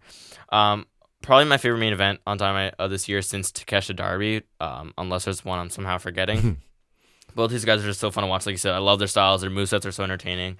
Everything they do is done so well. It comes close after Takeshita Ospreay, and while it's not as good, I never expected it to be as good, and this didn't disappoint me regardless. Like, relative to my expectations, it was perfect. It sounds nerdy, but they worked a great pace with this one. Multiple sequences that were just too fast to keep up with note-wise, but a joy to watch. It's going counter for counter. And as much as Ospreay gets credit as one of, if not the best in the world right now, Fletcher deserves a lot of love for this one because he held up his end of the bargain, kept pace with him. He looked great. It was awesome. I always love the pairing of the corner kick and brainbuster he does. I'm honestly disappointed. I remembered we didn't see that jumping Michinoku who always does. Yeah, I love that which is an too. Awesome move. It is.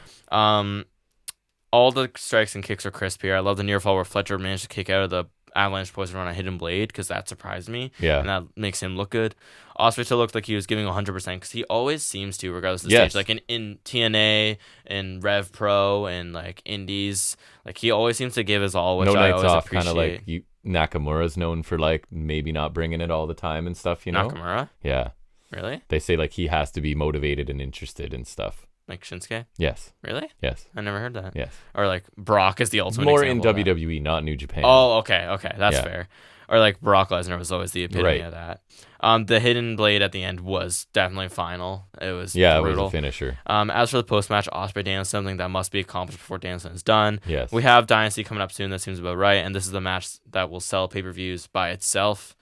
Almost me, as much for as sure. Ospreay Omega. Yeah. But Ospreay Omega is something else. I feel like Ospreay Omega is going to be better just because even if you like Danielson better, I feel like Omega is more complimentary to Ospreay than Danielson would be. I think you get Ospreay to a major title, and then you have Omega come back and pursue him right away. It's fine by me. Ospreay the world title.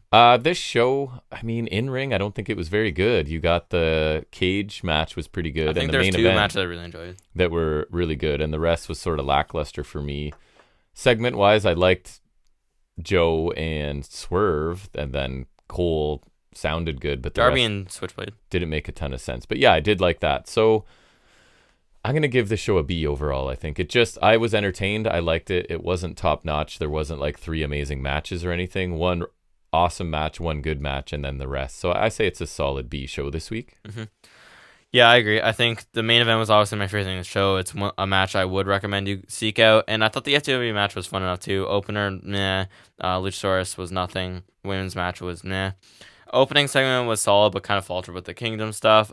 Bucks segment was solid. Not amazing, but I thought it was. I liked it enough. I guess we should mention that Okada's debut was worth something, but it was kind of expected. Mm-hmm. Darby's Switchblade might have been my favorite segment, I think, just because Jay White was Jay White again. Yes, it was so nice. So I really enjoyed that. Also worth a show is the tag title package, just because like that was really good. And has me hyped for that. So that was nice. And saw Kyle O'Reilly again. Like I thought it was a good show. Yeah, I agree with the B rating. Nothing amazing, but like there was some stuff worth watching, and definitely check out the main event if nothing else. Right. All right, well, now we'll take a break from reviewing some wrestling into some trivia in a segment that we like to call Off the Top of His Head.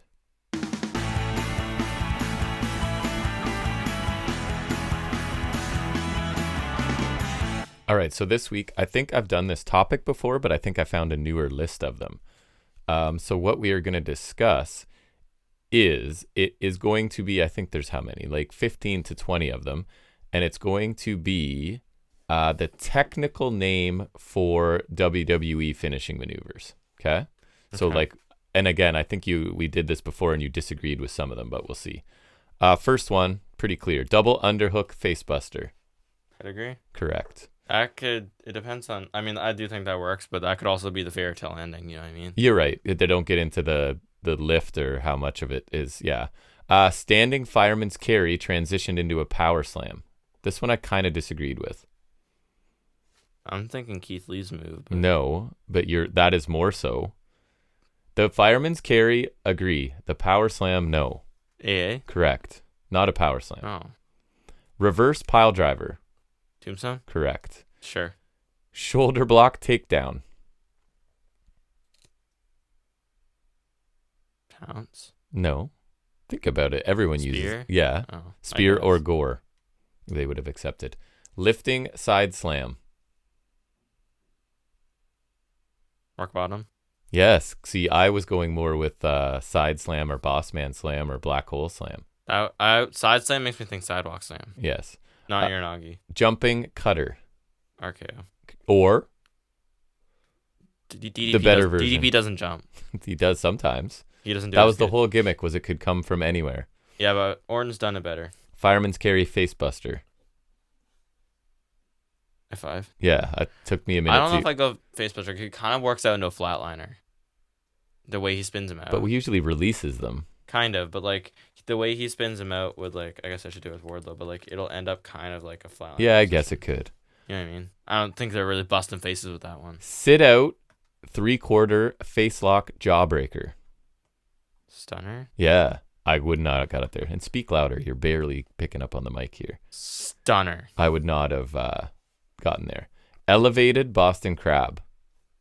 Line tamer? Yeah, I got that one because I did the quiz. I guess. Inverted double underhook facebuster. I had trouble picturing the inverted, so I did not do well with this one. But it's fair. Inverted double underhook facebuster. So don't think of inverting the guy as flipping it, but inverting as to his orientation to the person who's hitting it on him. Wait. Like a tiger driver? So instead of the pedigree being in front of him, it's behind him. Kinda. Vertebreaker? No. Flip that guy over. It's used by a couple people. A woman in WWE, a man in AEW. He named a character after it. Glam Slam? Kill switch. Oh. That inverted. Right? I didn't picture inverted that way either. No. Tiger feint kick to the head of an opponent draped over the second rope. Swiss 1-9. Correct. Cesaro. Fireman's carry dropped into a knee strike to the face. Oh, the GTM, you know, the Go-to-Mania. Right. Crucifix powerbomb. Razor's Edge. Yes. Or? Celtic Cross. Yes, very good. Clover leaf leg lace Boston Crab. Cloverleaf leg lace Boston Crab. Cloverleaf. No. Oh, figure 4. No. What? Sharpshooter. Oh. Or Scorpion. Again, we could barely hear you. I don't know if the people are going to hear you answer these or not. Vertical suplex power slam. I got this one. Jackhammer? Correct. Yeah. Split-legged corkscrew moonsault. Starship Pain? Correct. That's a weird one to include. I thought so too. Double knee backbreaker. Backstabber. Correct. Full Nelson facebuster. I got this one. Oh, skull crushing finale. Correct. Or stroke. Tag team flapjack cutter combination. 3D. Correct. 1D. Last one, we'll see. Jumping corkscrew roundhouse kick. Trouble in Paradise. Yes. Yeah. I would not have got that. That's the only thing I can think of that's like a corkscrew kick kind of deal. Right. Okay, so that was fast and you crushed it. I'm glad it was fast because this is going to be lengthy. Now we'll go back to talking about stuff we watched from the week of wrestling. We like to call it Highspots and Restholds.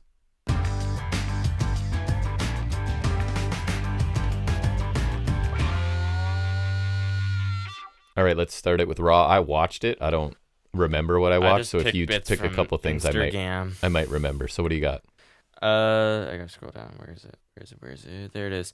Highspot was a Drew McIntyre interview from Raw, which is no surprise. I did hear that. It's Drew.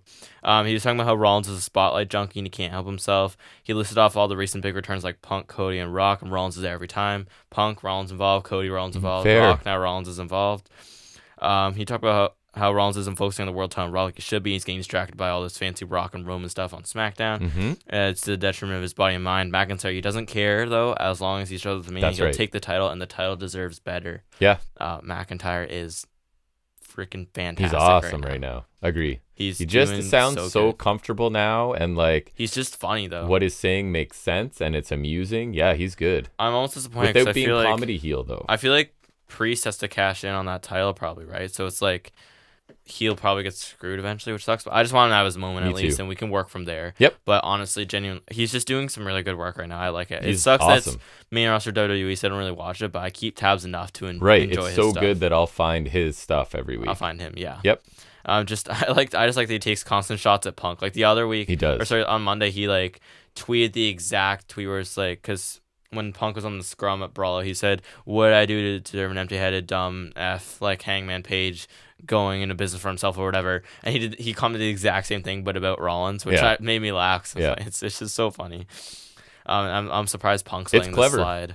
I'm surprised this goes okay with Punk. He signed off on it. 100. They're not doing it without Punk. No, I know. I'm surprised though that he's yeah. Because I'm sorry. He's like, no, don't do that. Oh, it might go too far if Drew gets too over. He might get mad about it. No, yeah, true. He's getting over on my back. He's waiting. That's right. Yeah. The other high spot is they announced a gauntlet match for next week. See who faces Gunther. It's Ricochet, Gable, Bronson, Zayn, Nakamura, and JD McDonough. Should be fun. I feel like it's either Gable or Sammy because Gable's got history with Gunther, of course, and would be a great choice. But they've also been telling that story with Zayn where he's been kind of down since Owens left SmackDown. He's kind of finding his way again. I don't think they think Gable's a WrestleMania dude. So I think it's Sammy, and that's cool. That's a cool story. I, however, of course, care about none of that, and I'll be rooting for JD McDonough next week. Right. He beat Walter on the UK Indies, so game on. Right. Boom. He's got that feather in his cap already. All right. Is that it from? And then I got one from SmackDown. That's it. All right. I'll quickly motor through NXT and TNA. So it was a special episode of NXT this week. What was a Roadblock, I think? That's the one. So they started it with Lexis King in a sports car driving around as we're given all the like storylines. So Yeah, because they do that. Leading into what Stand and Delivers, the One Mania weekend.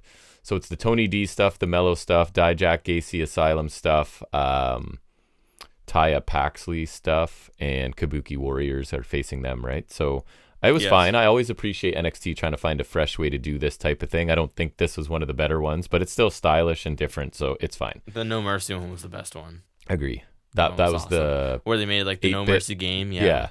Or awesome. 16-bit or whatever it was. So we get the Asylum match first. It's Dijak taking on Joe Gacy. And I told you, commentary specifically say that we will not miss any in-ring action this week on NXT. So I'm like, okay, cool. I guess the commercials won't be during matches then. Well, let's see. So the Asylum match is basically a cage match with weapons hanging above it. Ambrose did this match, right? Ambrose. That was the match. Remember, Jericho got dropped on tax, and it was like a whole thing for him after. That was that match. Right.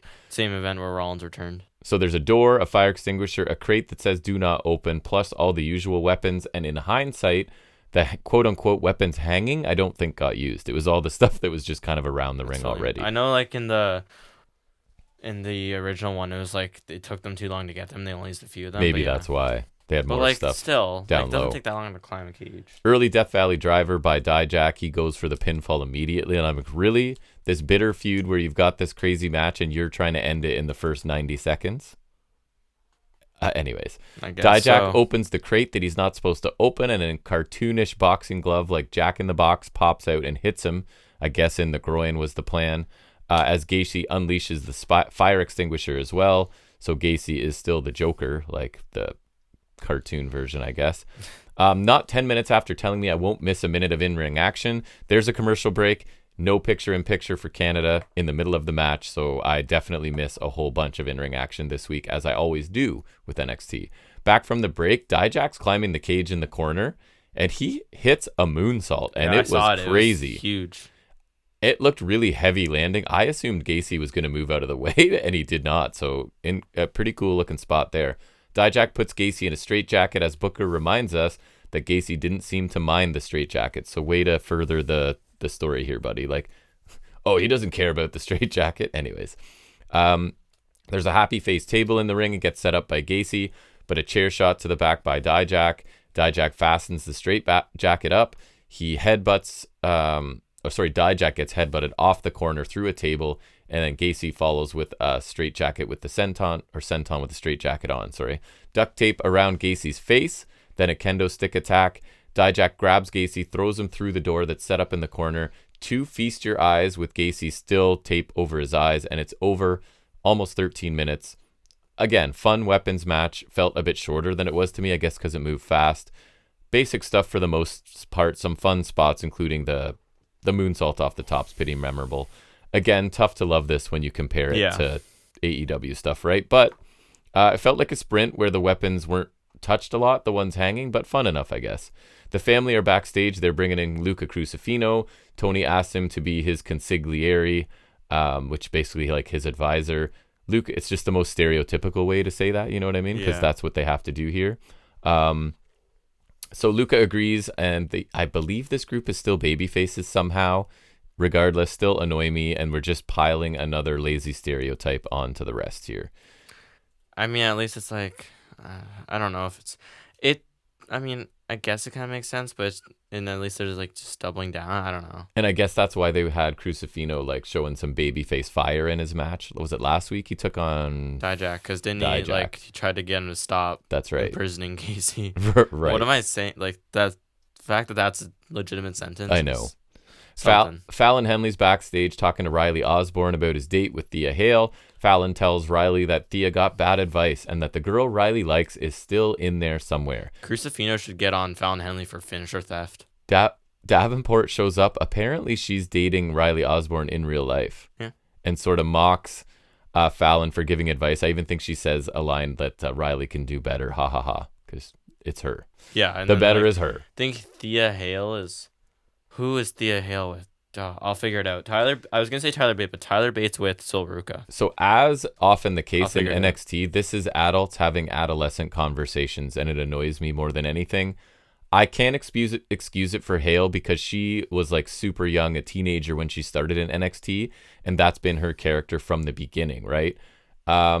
And I guess at least Davenport is doing something. She feels like... Oh, she's with Fraser. Oh, there you go.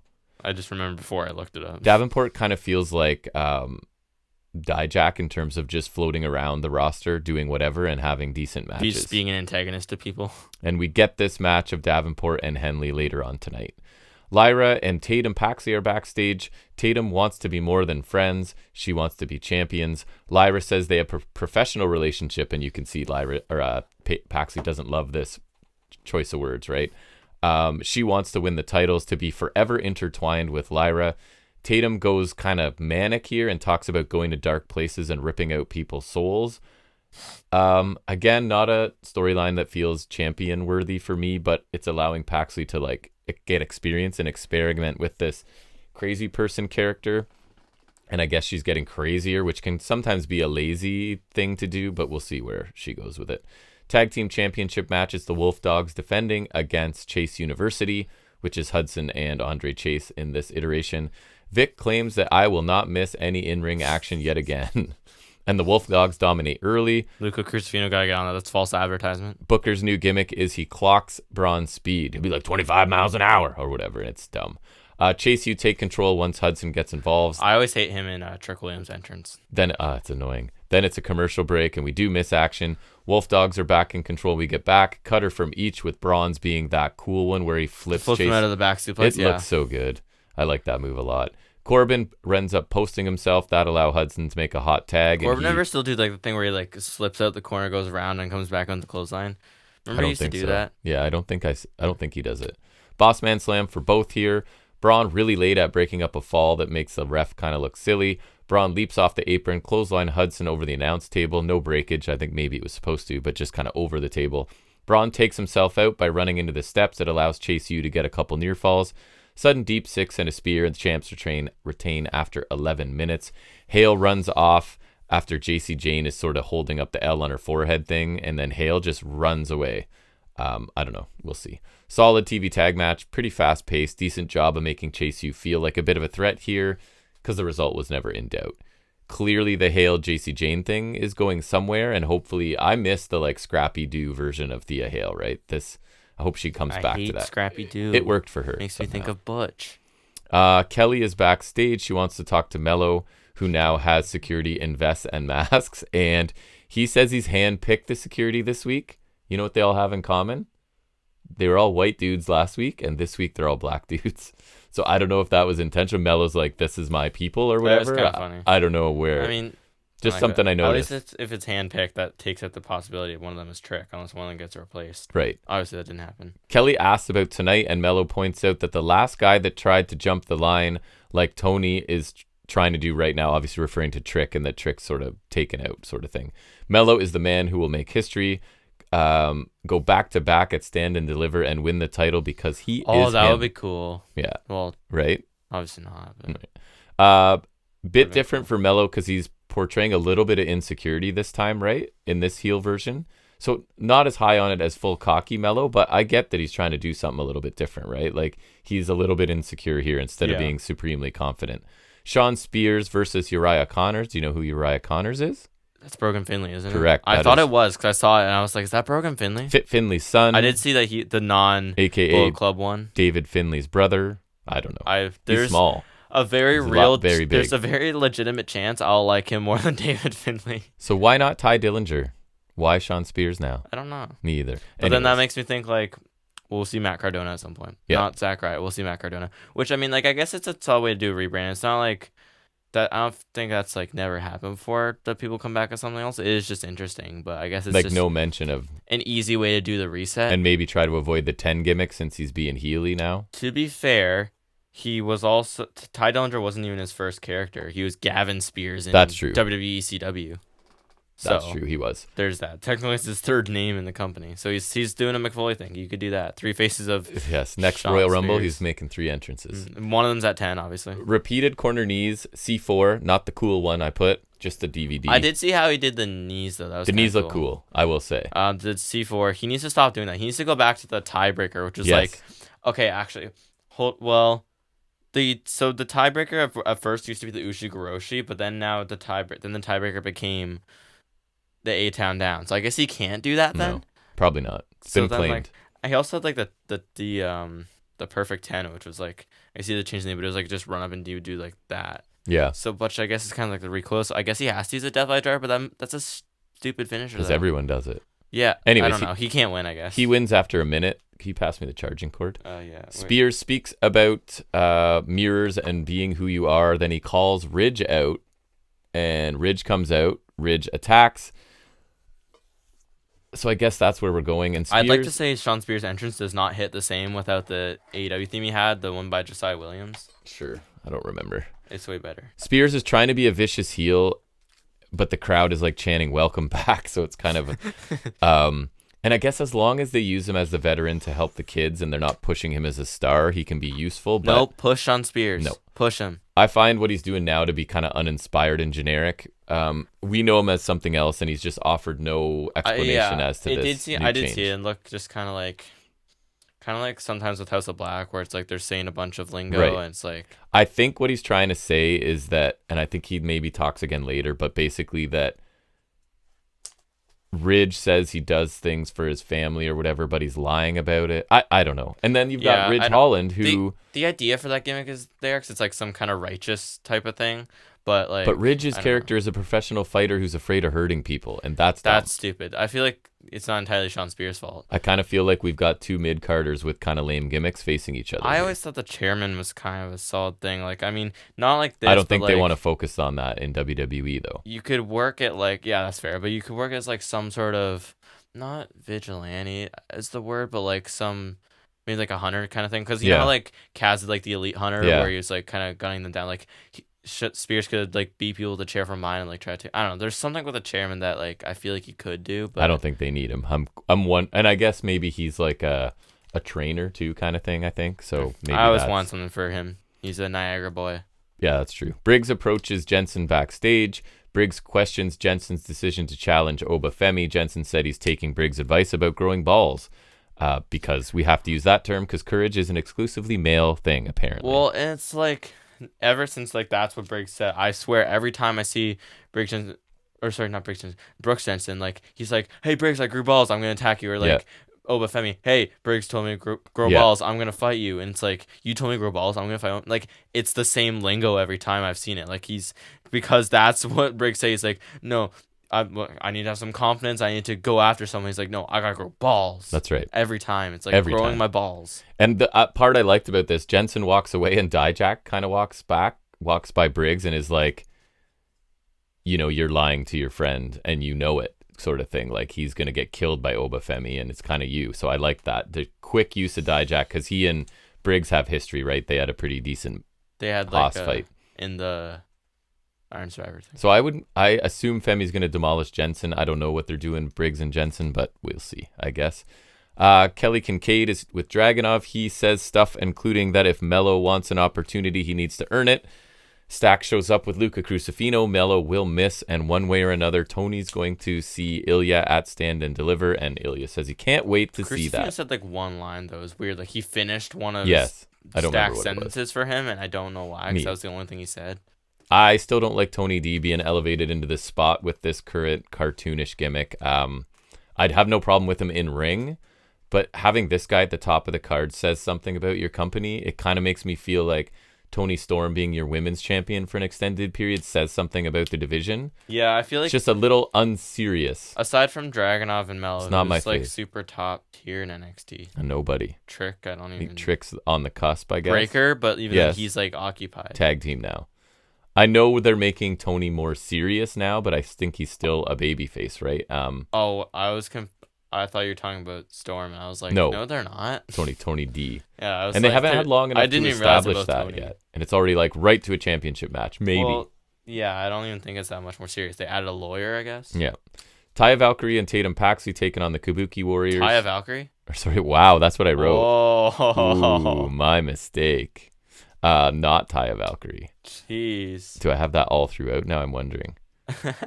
Oh no, I got Lyra later. Okay. We got it right. So Asuka and Kairi Sane, I am just learning they are heels. They're with Io. I know, but I just kind of forgot because I don't see them a lot, right? That's fair. They all turned on Bayley. So Paxley's crawling around the ring now because she's crazy, you know. Lucian Price does it better. And I put Kairi Sane's taunt is smacking her ass and bending over backwards, ? Remember when Lashley used to do that with Leo Rush? He would just bend over and point at his At ass? his butt, yeah. Yeah, that was awesome. Nice Sane head scissors to Paxley, sorry. The ref gets distracted. Asuka cheap shots Paxley on the floor. And I put, this is when I learned the Kabuki Warriors are heels. Heels isolate Paxley, hit a flurry of double team moves. Picture in picture. What would PIP to Hale, James? PIP. Heels isolate Paxley, fully a double team moves. PIP to Hale. To Hale? Yeah, where's that going? James and Izzy being held back by the refs. Hale tries to attack them, looks like rabid Scrappy Doo. So she came down and started attacking them. The Hale? So I don't know what. Did I mix my notes up or something? Where is he, Dame, and Keanu James even in this? PIP to Hale. What are you on about? Oh, picture in picture. I got there. So they went split screen. I thought PIP was a short form for a move. No, I and thought I'm like, picture in picture was like commercial breaks. No. So they go split screen, and it's Hale, James, and Izzy, and they're all like, it's been a pull apart by the refs. Sorry, it's all coming back to me now. Okay. So Hale left to go and attack them, I guess. Why? Sorry. Back to the match. Paxley recovers, tags out. Lyra has to remind her of the 5 count because she's too crazy to pay attention to rules because she's crazy, Crazy. She's like, crazy? Crazy. Challengers take control, hit some double team stuff of their own, one involving synchronized cartwheels. Paxley isolate again. Sane botches, knocking Taya off the apron. Lyra. Wow, there's a lot of Tayas in here. Lyra falls anyways. Then they kind of take to it because it was supposed to lead to a Lyra hot tag, it looked like. So there was some awkwardness here. I think Sane was supposed to be doing something. Anyways, stretch of she was supposed to be doing something. It's good. Here. Stretch of awkwardness with Lyra and Asuka seemingly waiting for something as they are trying to suplex each other. And it felt like Kairi Sane was supposed to do something, and the ref was kind of checking on her. Seemed to be fine, but like in the moment, I think there was a delay here. Mm-hmm. Fisherman Buster bridging Northern Lights by Lyra was nice. Asuka Nita Lyra's head looks terrible. She missed, not sure whose fault it was. Lyra accidentally spin kicks Paxley. Back fist sends Lyra to the floor. Kick to Paxley, elbow drop, reverse DDT combo, champions retain. Roxanne runs out, attacks Lyra after the match, posts her a couple times as Vic tells us there's no doubt that this was premeditated. Thanks. Stomp to Lyra's arm. I told you it looked really good. It was draped over the bottom turnbuckle, and they replayed it a bunch, and every time it looked really good, even though the crowd is chanting for Roxy as she goes full heel here. Lyra ends up leaving in an ambulance to further sell the attack. Some issues along the way here. Solid tag match. And then I thought this full heel by Roxanne is about time, and I'm hoping that I like that better than when she was just kind of leaning that way. Now that she's embracing it full on, the arm attack looks good. Hate.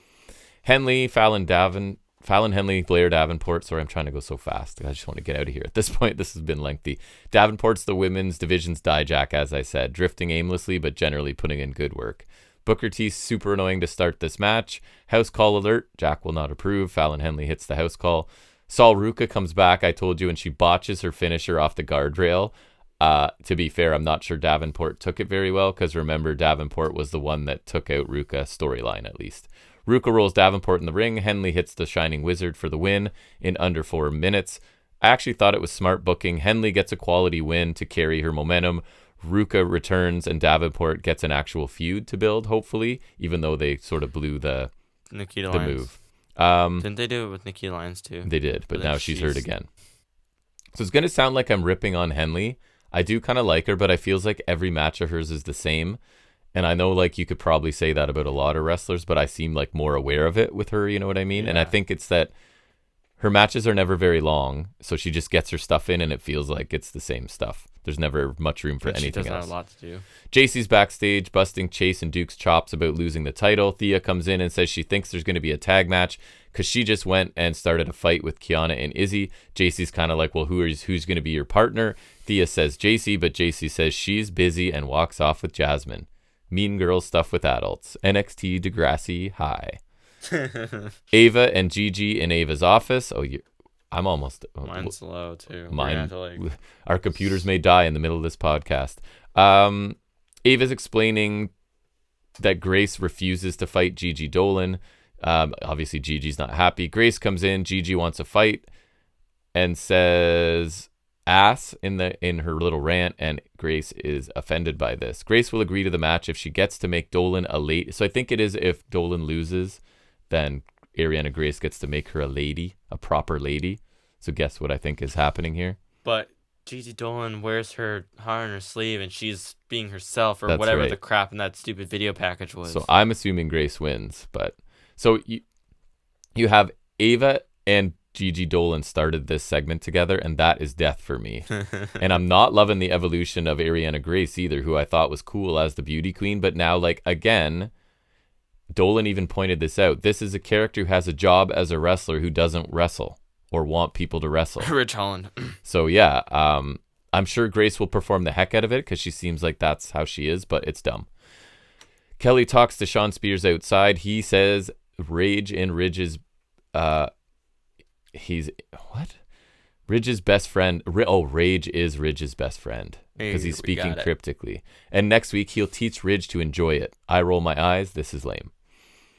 No quarter catch crew in the ring with the Heritage Cup. Dempsey speaks about the cup representing the style that is the purest in the sport. Kemp says they're all collectively champions and any one of them can defend. Nope.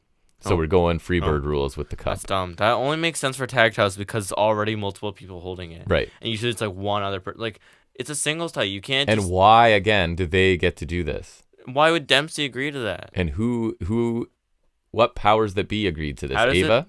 How does that benefit Dempsey, too? Gulak says they're entering themselves in the NXT Tag Team Elimination Tournament and come stand and deliver. They'll also be NXT Tag Team Champions. Wasn't there just the Dusty Cup? There's another tournament. Yeah. They'll succeed, showing no pity, no mercy, no remorse. No quarter. And the only 2 words the kid got to say was no remorse because they've realized we can't let him speak on television. Unfortunately. Not trying to be mean. Regal comes out, so that's your father chance. Nice surprise here to see him. He says the Heritage Cup Championship means the world to him because it represents outstanding competitors from the British and UK scene for generations. Every time it's defended, it's a tribute to those who came before him. He hopes they'll defend it with honor and integrity that it deserves. Dempsey says he'll defend the cup better than Regal ever could, which I thought was a nice little shot. Regal says, fee, fi, fo, fum, I'll be watching. So great to see Regal back and great to see this group's being treated more seriously, right? Again, not sure why the special rules there.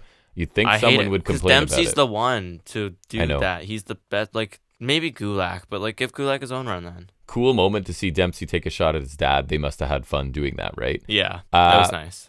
Probably, I don't think Regal's staying in NXT a long time. You can tell Regal enjoyed it, though. No, I don't mind him using sparingly, though. Or Same. like, especially if it involves Dempsey. Yeah.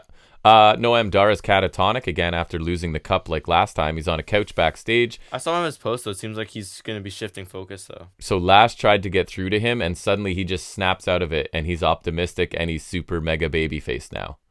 Could still work because Dar is so entertaining no matter what, right? So it's fine. I worry more about Lash and Miss Jackson being babyface than Noam and Mensa, to be honest. Dar's fine. He'll do anything you ask him to. Not sure about the other ones. Anyways, Robert Stone is watching the clip where Lexis King refers to his children. He doesn't like it, so Vaughn's like, don't worry, I'll smash King, but Stone wants Vaughn to step aside so Stone can do it alone. Vaughn somewhat reluctantly agrees. Honestly, Robert Stone might be a better in-ring performer than Lexis King. So, well, yeah, he's an experienced wrestler. But I guess he's gatekeeping the match no one wants to see, which is King Wagner. So, great. Gatekeeping the match that we already saw. Right, and then we don't want to see again. Yeah. Main event is Tony D taking on Mello with the winner to face Ilya Dragunov at Stand and Deliver. Disappointing result coming. And basically, it comes, Trick's music hits. I'm not even going to go through it. Mello hits a cutter, shifts the momentum, because this was a lot of Tony D in control. Heading into the overrun. Lots of suplexes and throws from him. One who's not as good as wrestling. Trick's music hits. Mello's distracted. Sky high from Tony and the forget about it. And it's over after only 10 minutes. Mello loses here. Tony D's getting the title shot at Stand and Deliver. Neither things I would have chosen here. After Tony admits that he planned the music playing. But then Trick actually runs out and attacks Mello, who eventually escapes. I guessed this would happen. I thought Trick might actually show up to cause the loss for Mello, but that wasn't the case here. So is this because they think Trick and Mello's feud doesn't need a championship, or are they stalling a while for Trick Mello to be for the title? I would feel like it's... I feel like right now I'm more likely thinking they think it doesn't need a title. Yeah.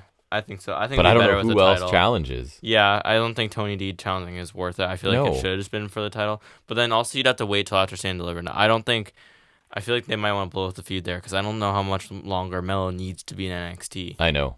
Same thing. So the match was totally fine, but really all about Tony D. He got a ton of offense here because they're really quickly trying to convince us that he has a chance, right? That he's a credible opponent for Dragunov when he's probably not. And I don't even mind him in ring. Everything else I can't stand, but in ring he's fine. So whatever. Fine NXT show, I guess. TNA really quickly. Opener was Ali Kevin Knight. Ali retains in a good 9-minute TV opener. Lots of involvement at the end leads to a ref distraction and a belt shot from Ali. The heels attack Knight after, focus on his arm, including a 450 to the arm from Ali. Shelley runs down to even the odds, and the heels retreat. I think I talked about it before. Knight avoids clotheslines by jumping over them. Yeah, I think he did. That's the vertical. And he also can jump flat-footed from the mat onto the top rope. And he hit it. Eichner used to be... No, Eichner ran up, didn't he? Yes, he hit a nice avalanche backstabber. And like even LA Knight runs up it and Angle ran up it, but this guy just stands there and jumps straight up onto the top. I feel like Dante could pull it off. Crazy. The match was good. The aftermath was to take Knight out of the 6-man tag for sacrifice because in a segment later, despite some tension, Shelley's like, I'll actually be there for you guys. He's going to join Kushida at sacrifice because Knight's not cleared to compete, and it really looks like we're getting a Shelley heel turn.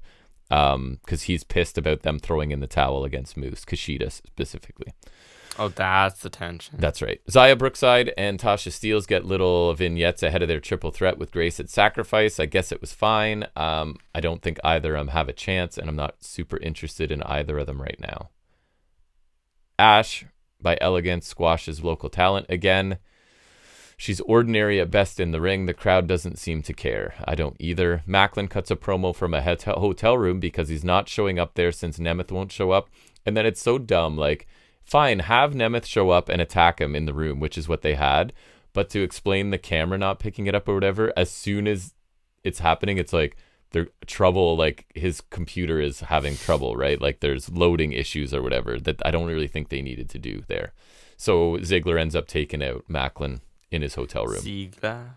Pretty good tag team match. Time Splitters defeated the Good Hands after 11 minutes. Good action that you would expect. Shelley cheats, right? Trips one of the Good Hands. I think they're further foreshadowing his heel turn. Kushida picks up the win with the hoverboard lock. Teaming with Kaz. They would circle back around to this later with Ali realizing the Time Splitters are better than he thought and he needs reinforcements. So he basically replaces the Good Hands with the Grizzled Young Veterans. Which is better for the 6-man. It kind of doesn't make sense, but anyways. No, but they're it's fine. Awesome. Hotch seems annoyed by this being replaced, but Skylar just seems like he's in awe of Ali's presence, like it's basically a cult leader. So maybe there's some dissension with Hotch and the group coming up. Who knows? Really stupid Dango segment where he's outside somewhere, jokes about like, is this the Hardy compound? And then he and Oleg are going to dominate the tag division and become inducted into the TNA Hall of Fame.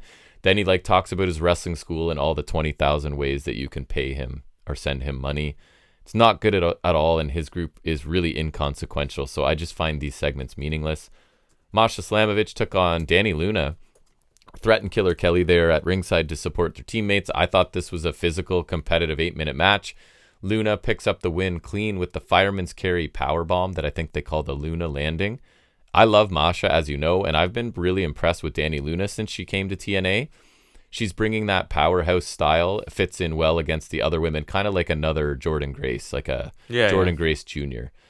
The win makes sense since they're building that to a tag title match, and this victory is sort of convincing us that they're more a legitimate threat than we thought, possibly. PCO squashes Alan Angels in 2 minutes. Unfortunately for Angels now, he's settled into this joke character that never wins. PCO still doing his... He did almost beat Kenny Omega once. He did. PCO is still doing the Frankenstein entrance, and to me, that's one of those things that, like, if a non-wrestling fan walks into the room, you're like, oh my god, I'm sorry. This is stupid. Wrestle House comes on. Angels sells a clothesline in this match before it even makes contact with him. Uranagi, PCO salt, and it's over. Khan comes out swinging a chair. PCO punches it. Khan snaps Angel's neck for some reason. The big slow guys... That's the move, I guess. He's like building that move into a... Big guys brawl really slowly, and I couldn't care less about this. We get highlights of Crazy Steve retaining the Digital Media Championship over Rhino on Explosion, because this belt is prestigious. He says he's an artist. He teaches misery. He instills hope only to take it away. He'll defend the title every time he steps in the ring. So I guess it's like a creepy open challenge or always defended sort of thing. And if they use that to have him violently destroy people, then that's fine. Let's see them follow through on this. They seem to like stop and start Crazy Steve and this story along the way. Yeah, like those vignettes he had were like awesome. I love them. There's potential for him to be a cool mid-card champion. They just need to like do it. EY speaks in the ring in street clothes. He tries to cut a heartfelt promo about never giving up and being the underdog, whatever. And then he puts Moose over as maybe one of the best ever. I just don't care, man. The system and Eric Young are cold for me right now. I don't have interest in the match. I have no expectation that Young could ever win. The main event scene feels a bit stale to me. I really need them to like elevate. Definitely is, because it's been Shelly Moose Young. Right. Like, they need to elevate some younger talent and even create. get Alexander back in there, because he wasn't there for a while, and like he's good. Reheating Eric Young as a placeholder challenger feels kind of lazy. Something they've done dozens of times in recent years. We had Myers and Edwards sneak attack Young, spear with the chain. ABC come out to make the save with chairs. Spear with the chain is such a stupid thing. I don't know why I hate it. It's now like a recurring thing. It's not. That's not cool. Main event: Josh Alexander facing what other main eventer? Simon God. Dirty Dango in the main event. What has he done to earn this spot? No idea. I guess the action's decent. I wasn't super interested. And why does Josh Alexander need 15 minutes to defeat Dango, even with Dango having Prudius and Bravo at ringside? Hannah fans working really hard to try and convince us that Dango is really good and just needs his talent unlocked or to get motivated or whatever. Sure. Alexander tweaks an ankle. Dango targets it. Dango misses his leg drop ankle lock. Dango taps as commentary tried to tell us what a great job Dirty Dango did. It's been a while since there's been a hot, meaningful TNA main event. Like it's always just random pairings and multi-man match. Compared like to this. Ospreay Fletcher this Again, the main event scene, they need to build some people. That was TNA. What do you have for SmackDown? That was a turbo TNA review. The only thing I had I didn't see anything. A Bailey promo. It was good? Yeah. So like, yeah, she had like a sit down with, I think might have been Kayla or something. Yeah. The story with her is cool because I think it's kind of refreshingly realistic, where it's like, because she got turned on by Damage Control, obviously, and Dakota Kai just turned on the other week because she thought Dakota Kai was like with her against them, and it's like she's kind of on her own end, she's kind of screwed, which is cool because it's like she's not all's forgiven just because you're a babyface. Right. It's like she even said here, cool. like she's been doing heel things for the past few years and it's now backfiring on her. Yeah. And so I kind of like that there's like actual consequences to her actions, and like, I mean, hopefully she gets the win because that'd be cool. That would be. And she actually gets like a moment. Yep. I like it as a change of pace. I kind of hope Dakota turns back to her side of Mania though, because I'd like Io, Kairi, and Asuka as like the Joshi kind of faction, which it's like more of the same race together, but like it'd be kind of cool too. And then Julia comes and joins. I mean, you could. Yeah. I forgot about her. Yeah. That's everything? That was it. All right, 3 hours exactly right now. We're going to get out of here. So 191 will be postponed a week. We'll definitely get Worst Stuff done. We'll get Worst Stuff as a supplement. So that'll be in lieu of us doing our flagship show again after Jack's done with Comic-Con, unless I decide to get my wife, your mom, to watch Dynamite with me. It might be fun to talk about with her. But anyways, there'll be something released on Saturday of next week, I promise. Until then, we hope we see you back then next week. Bring some other friends. Leave some comments. Ask some questions. If you're watching this on video on YouTube, ask us some questions. Make some comments. Give us some feedback. Love to hear it. Nothing about this. Just this. Yeah, the audio content. Yeah. What we say, not how we look. Yeah. Because whatever. Don't do that. But we'll see you back here next Saturday for whatever we put out. And until then, everybody, take care.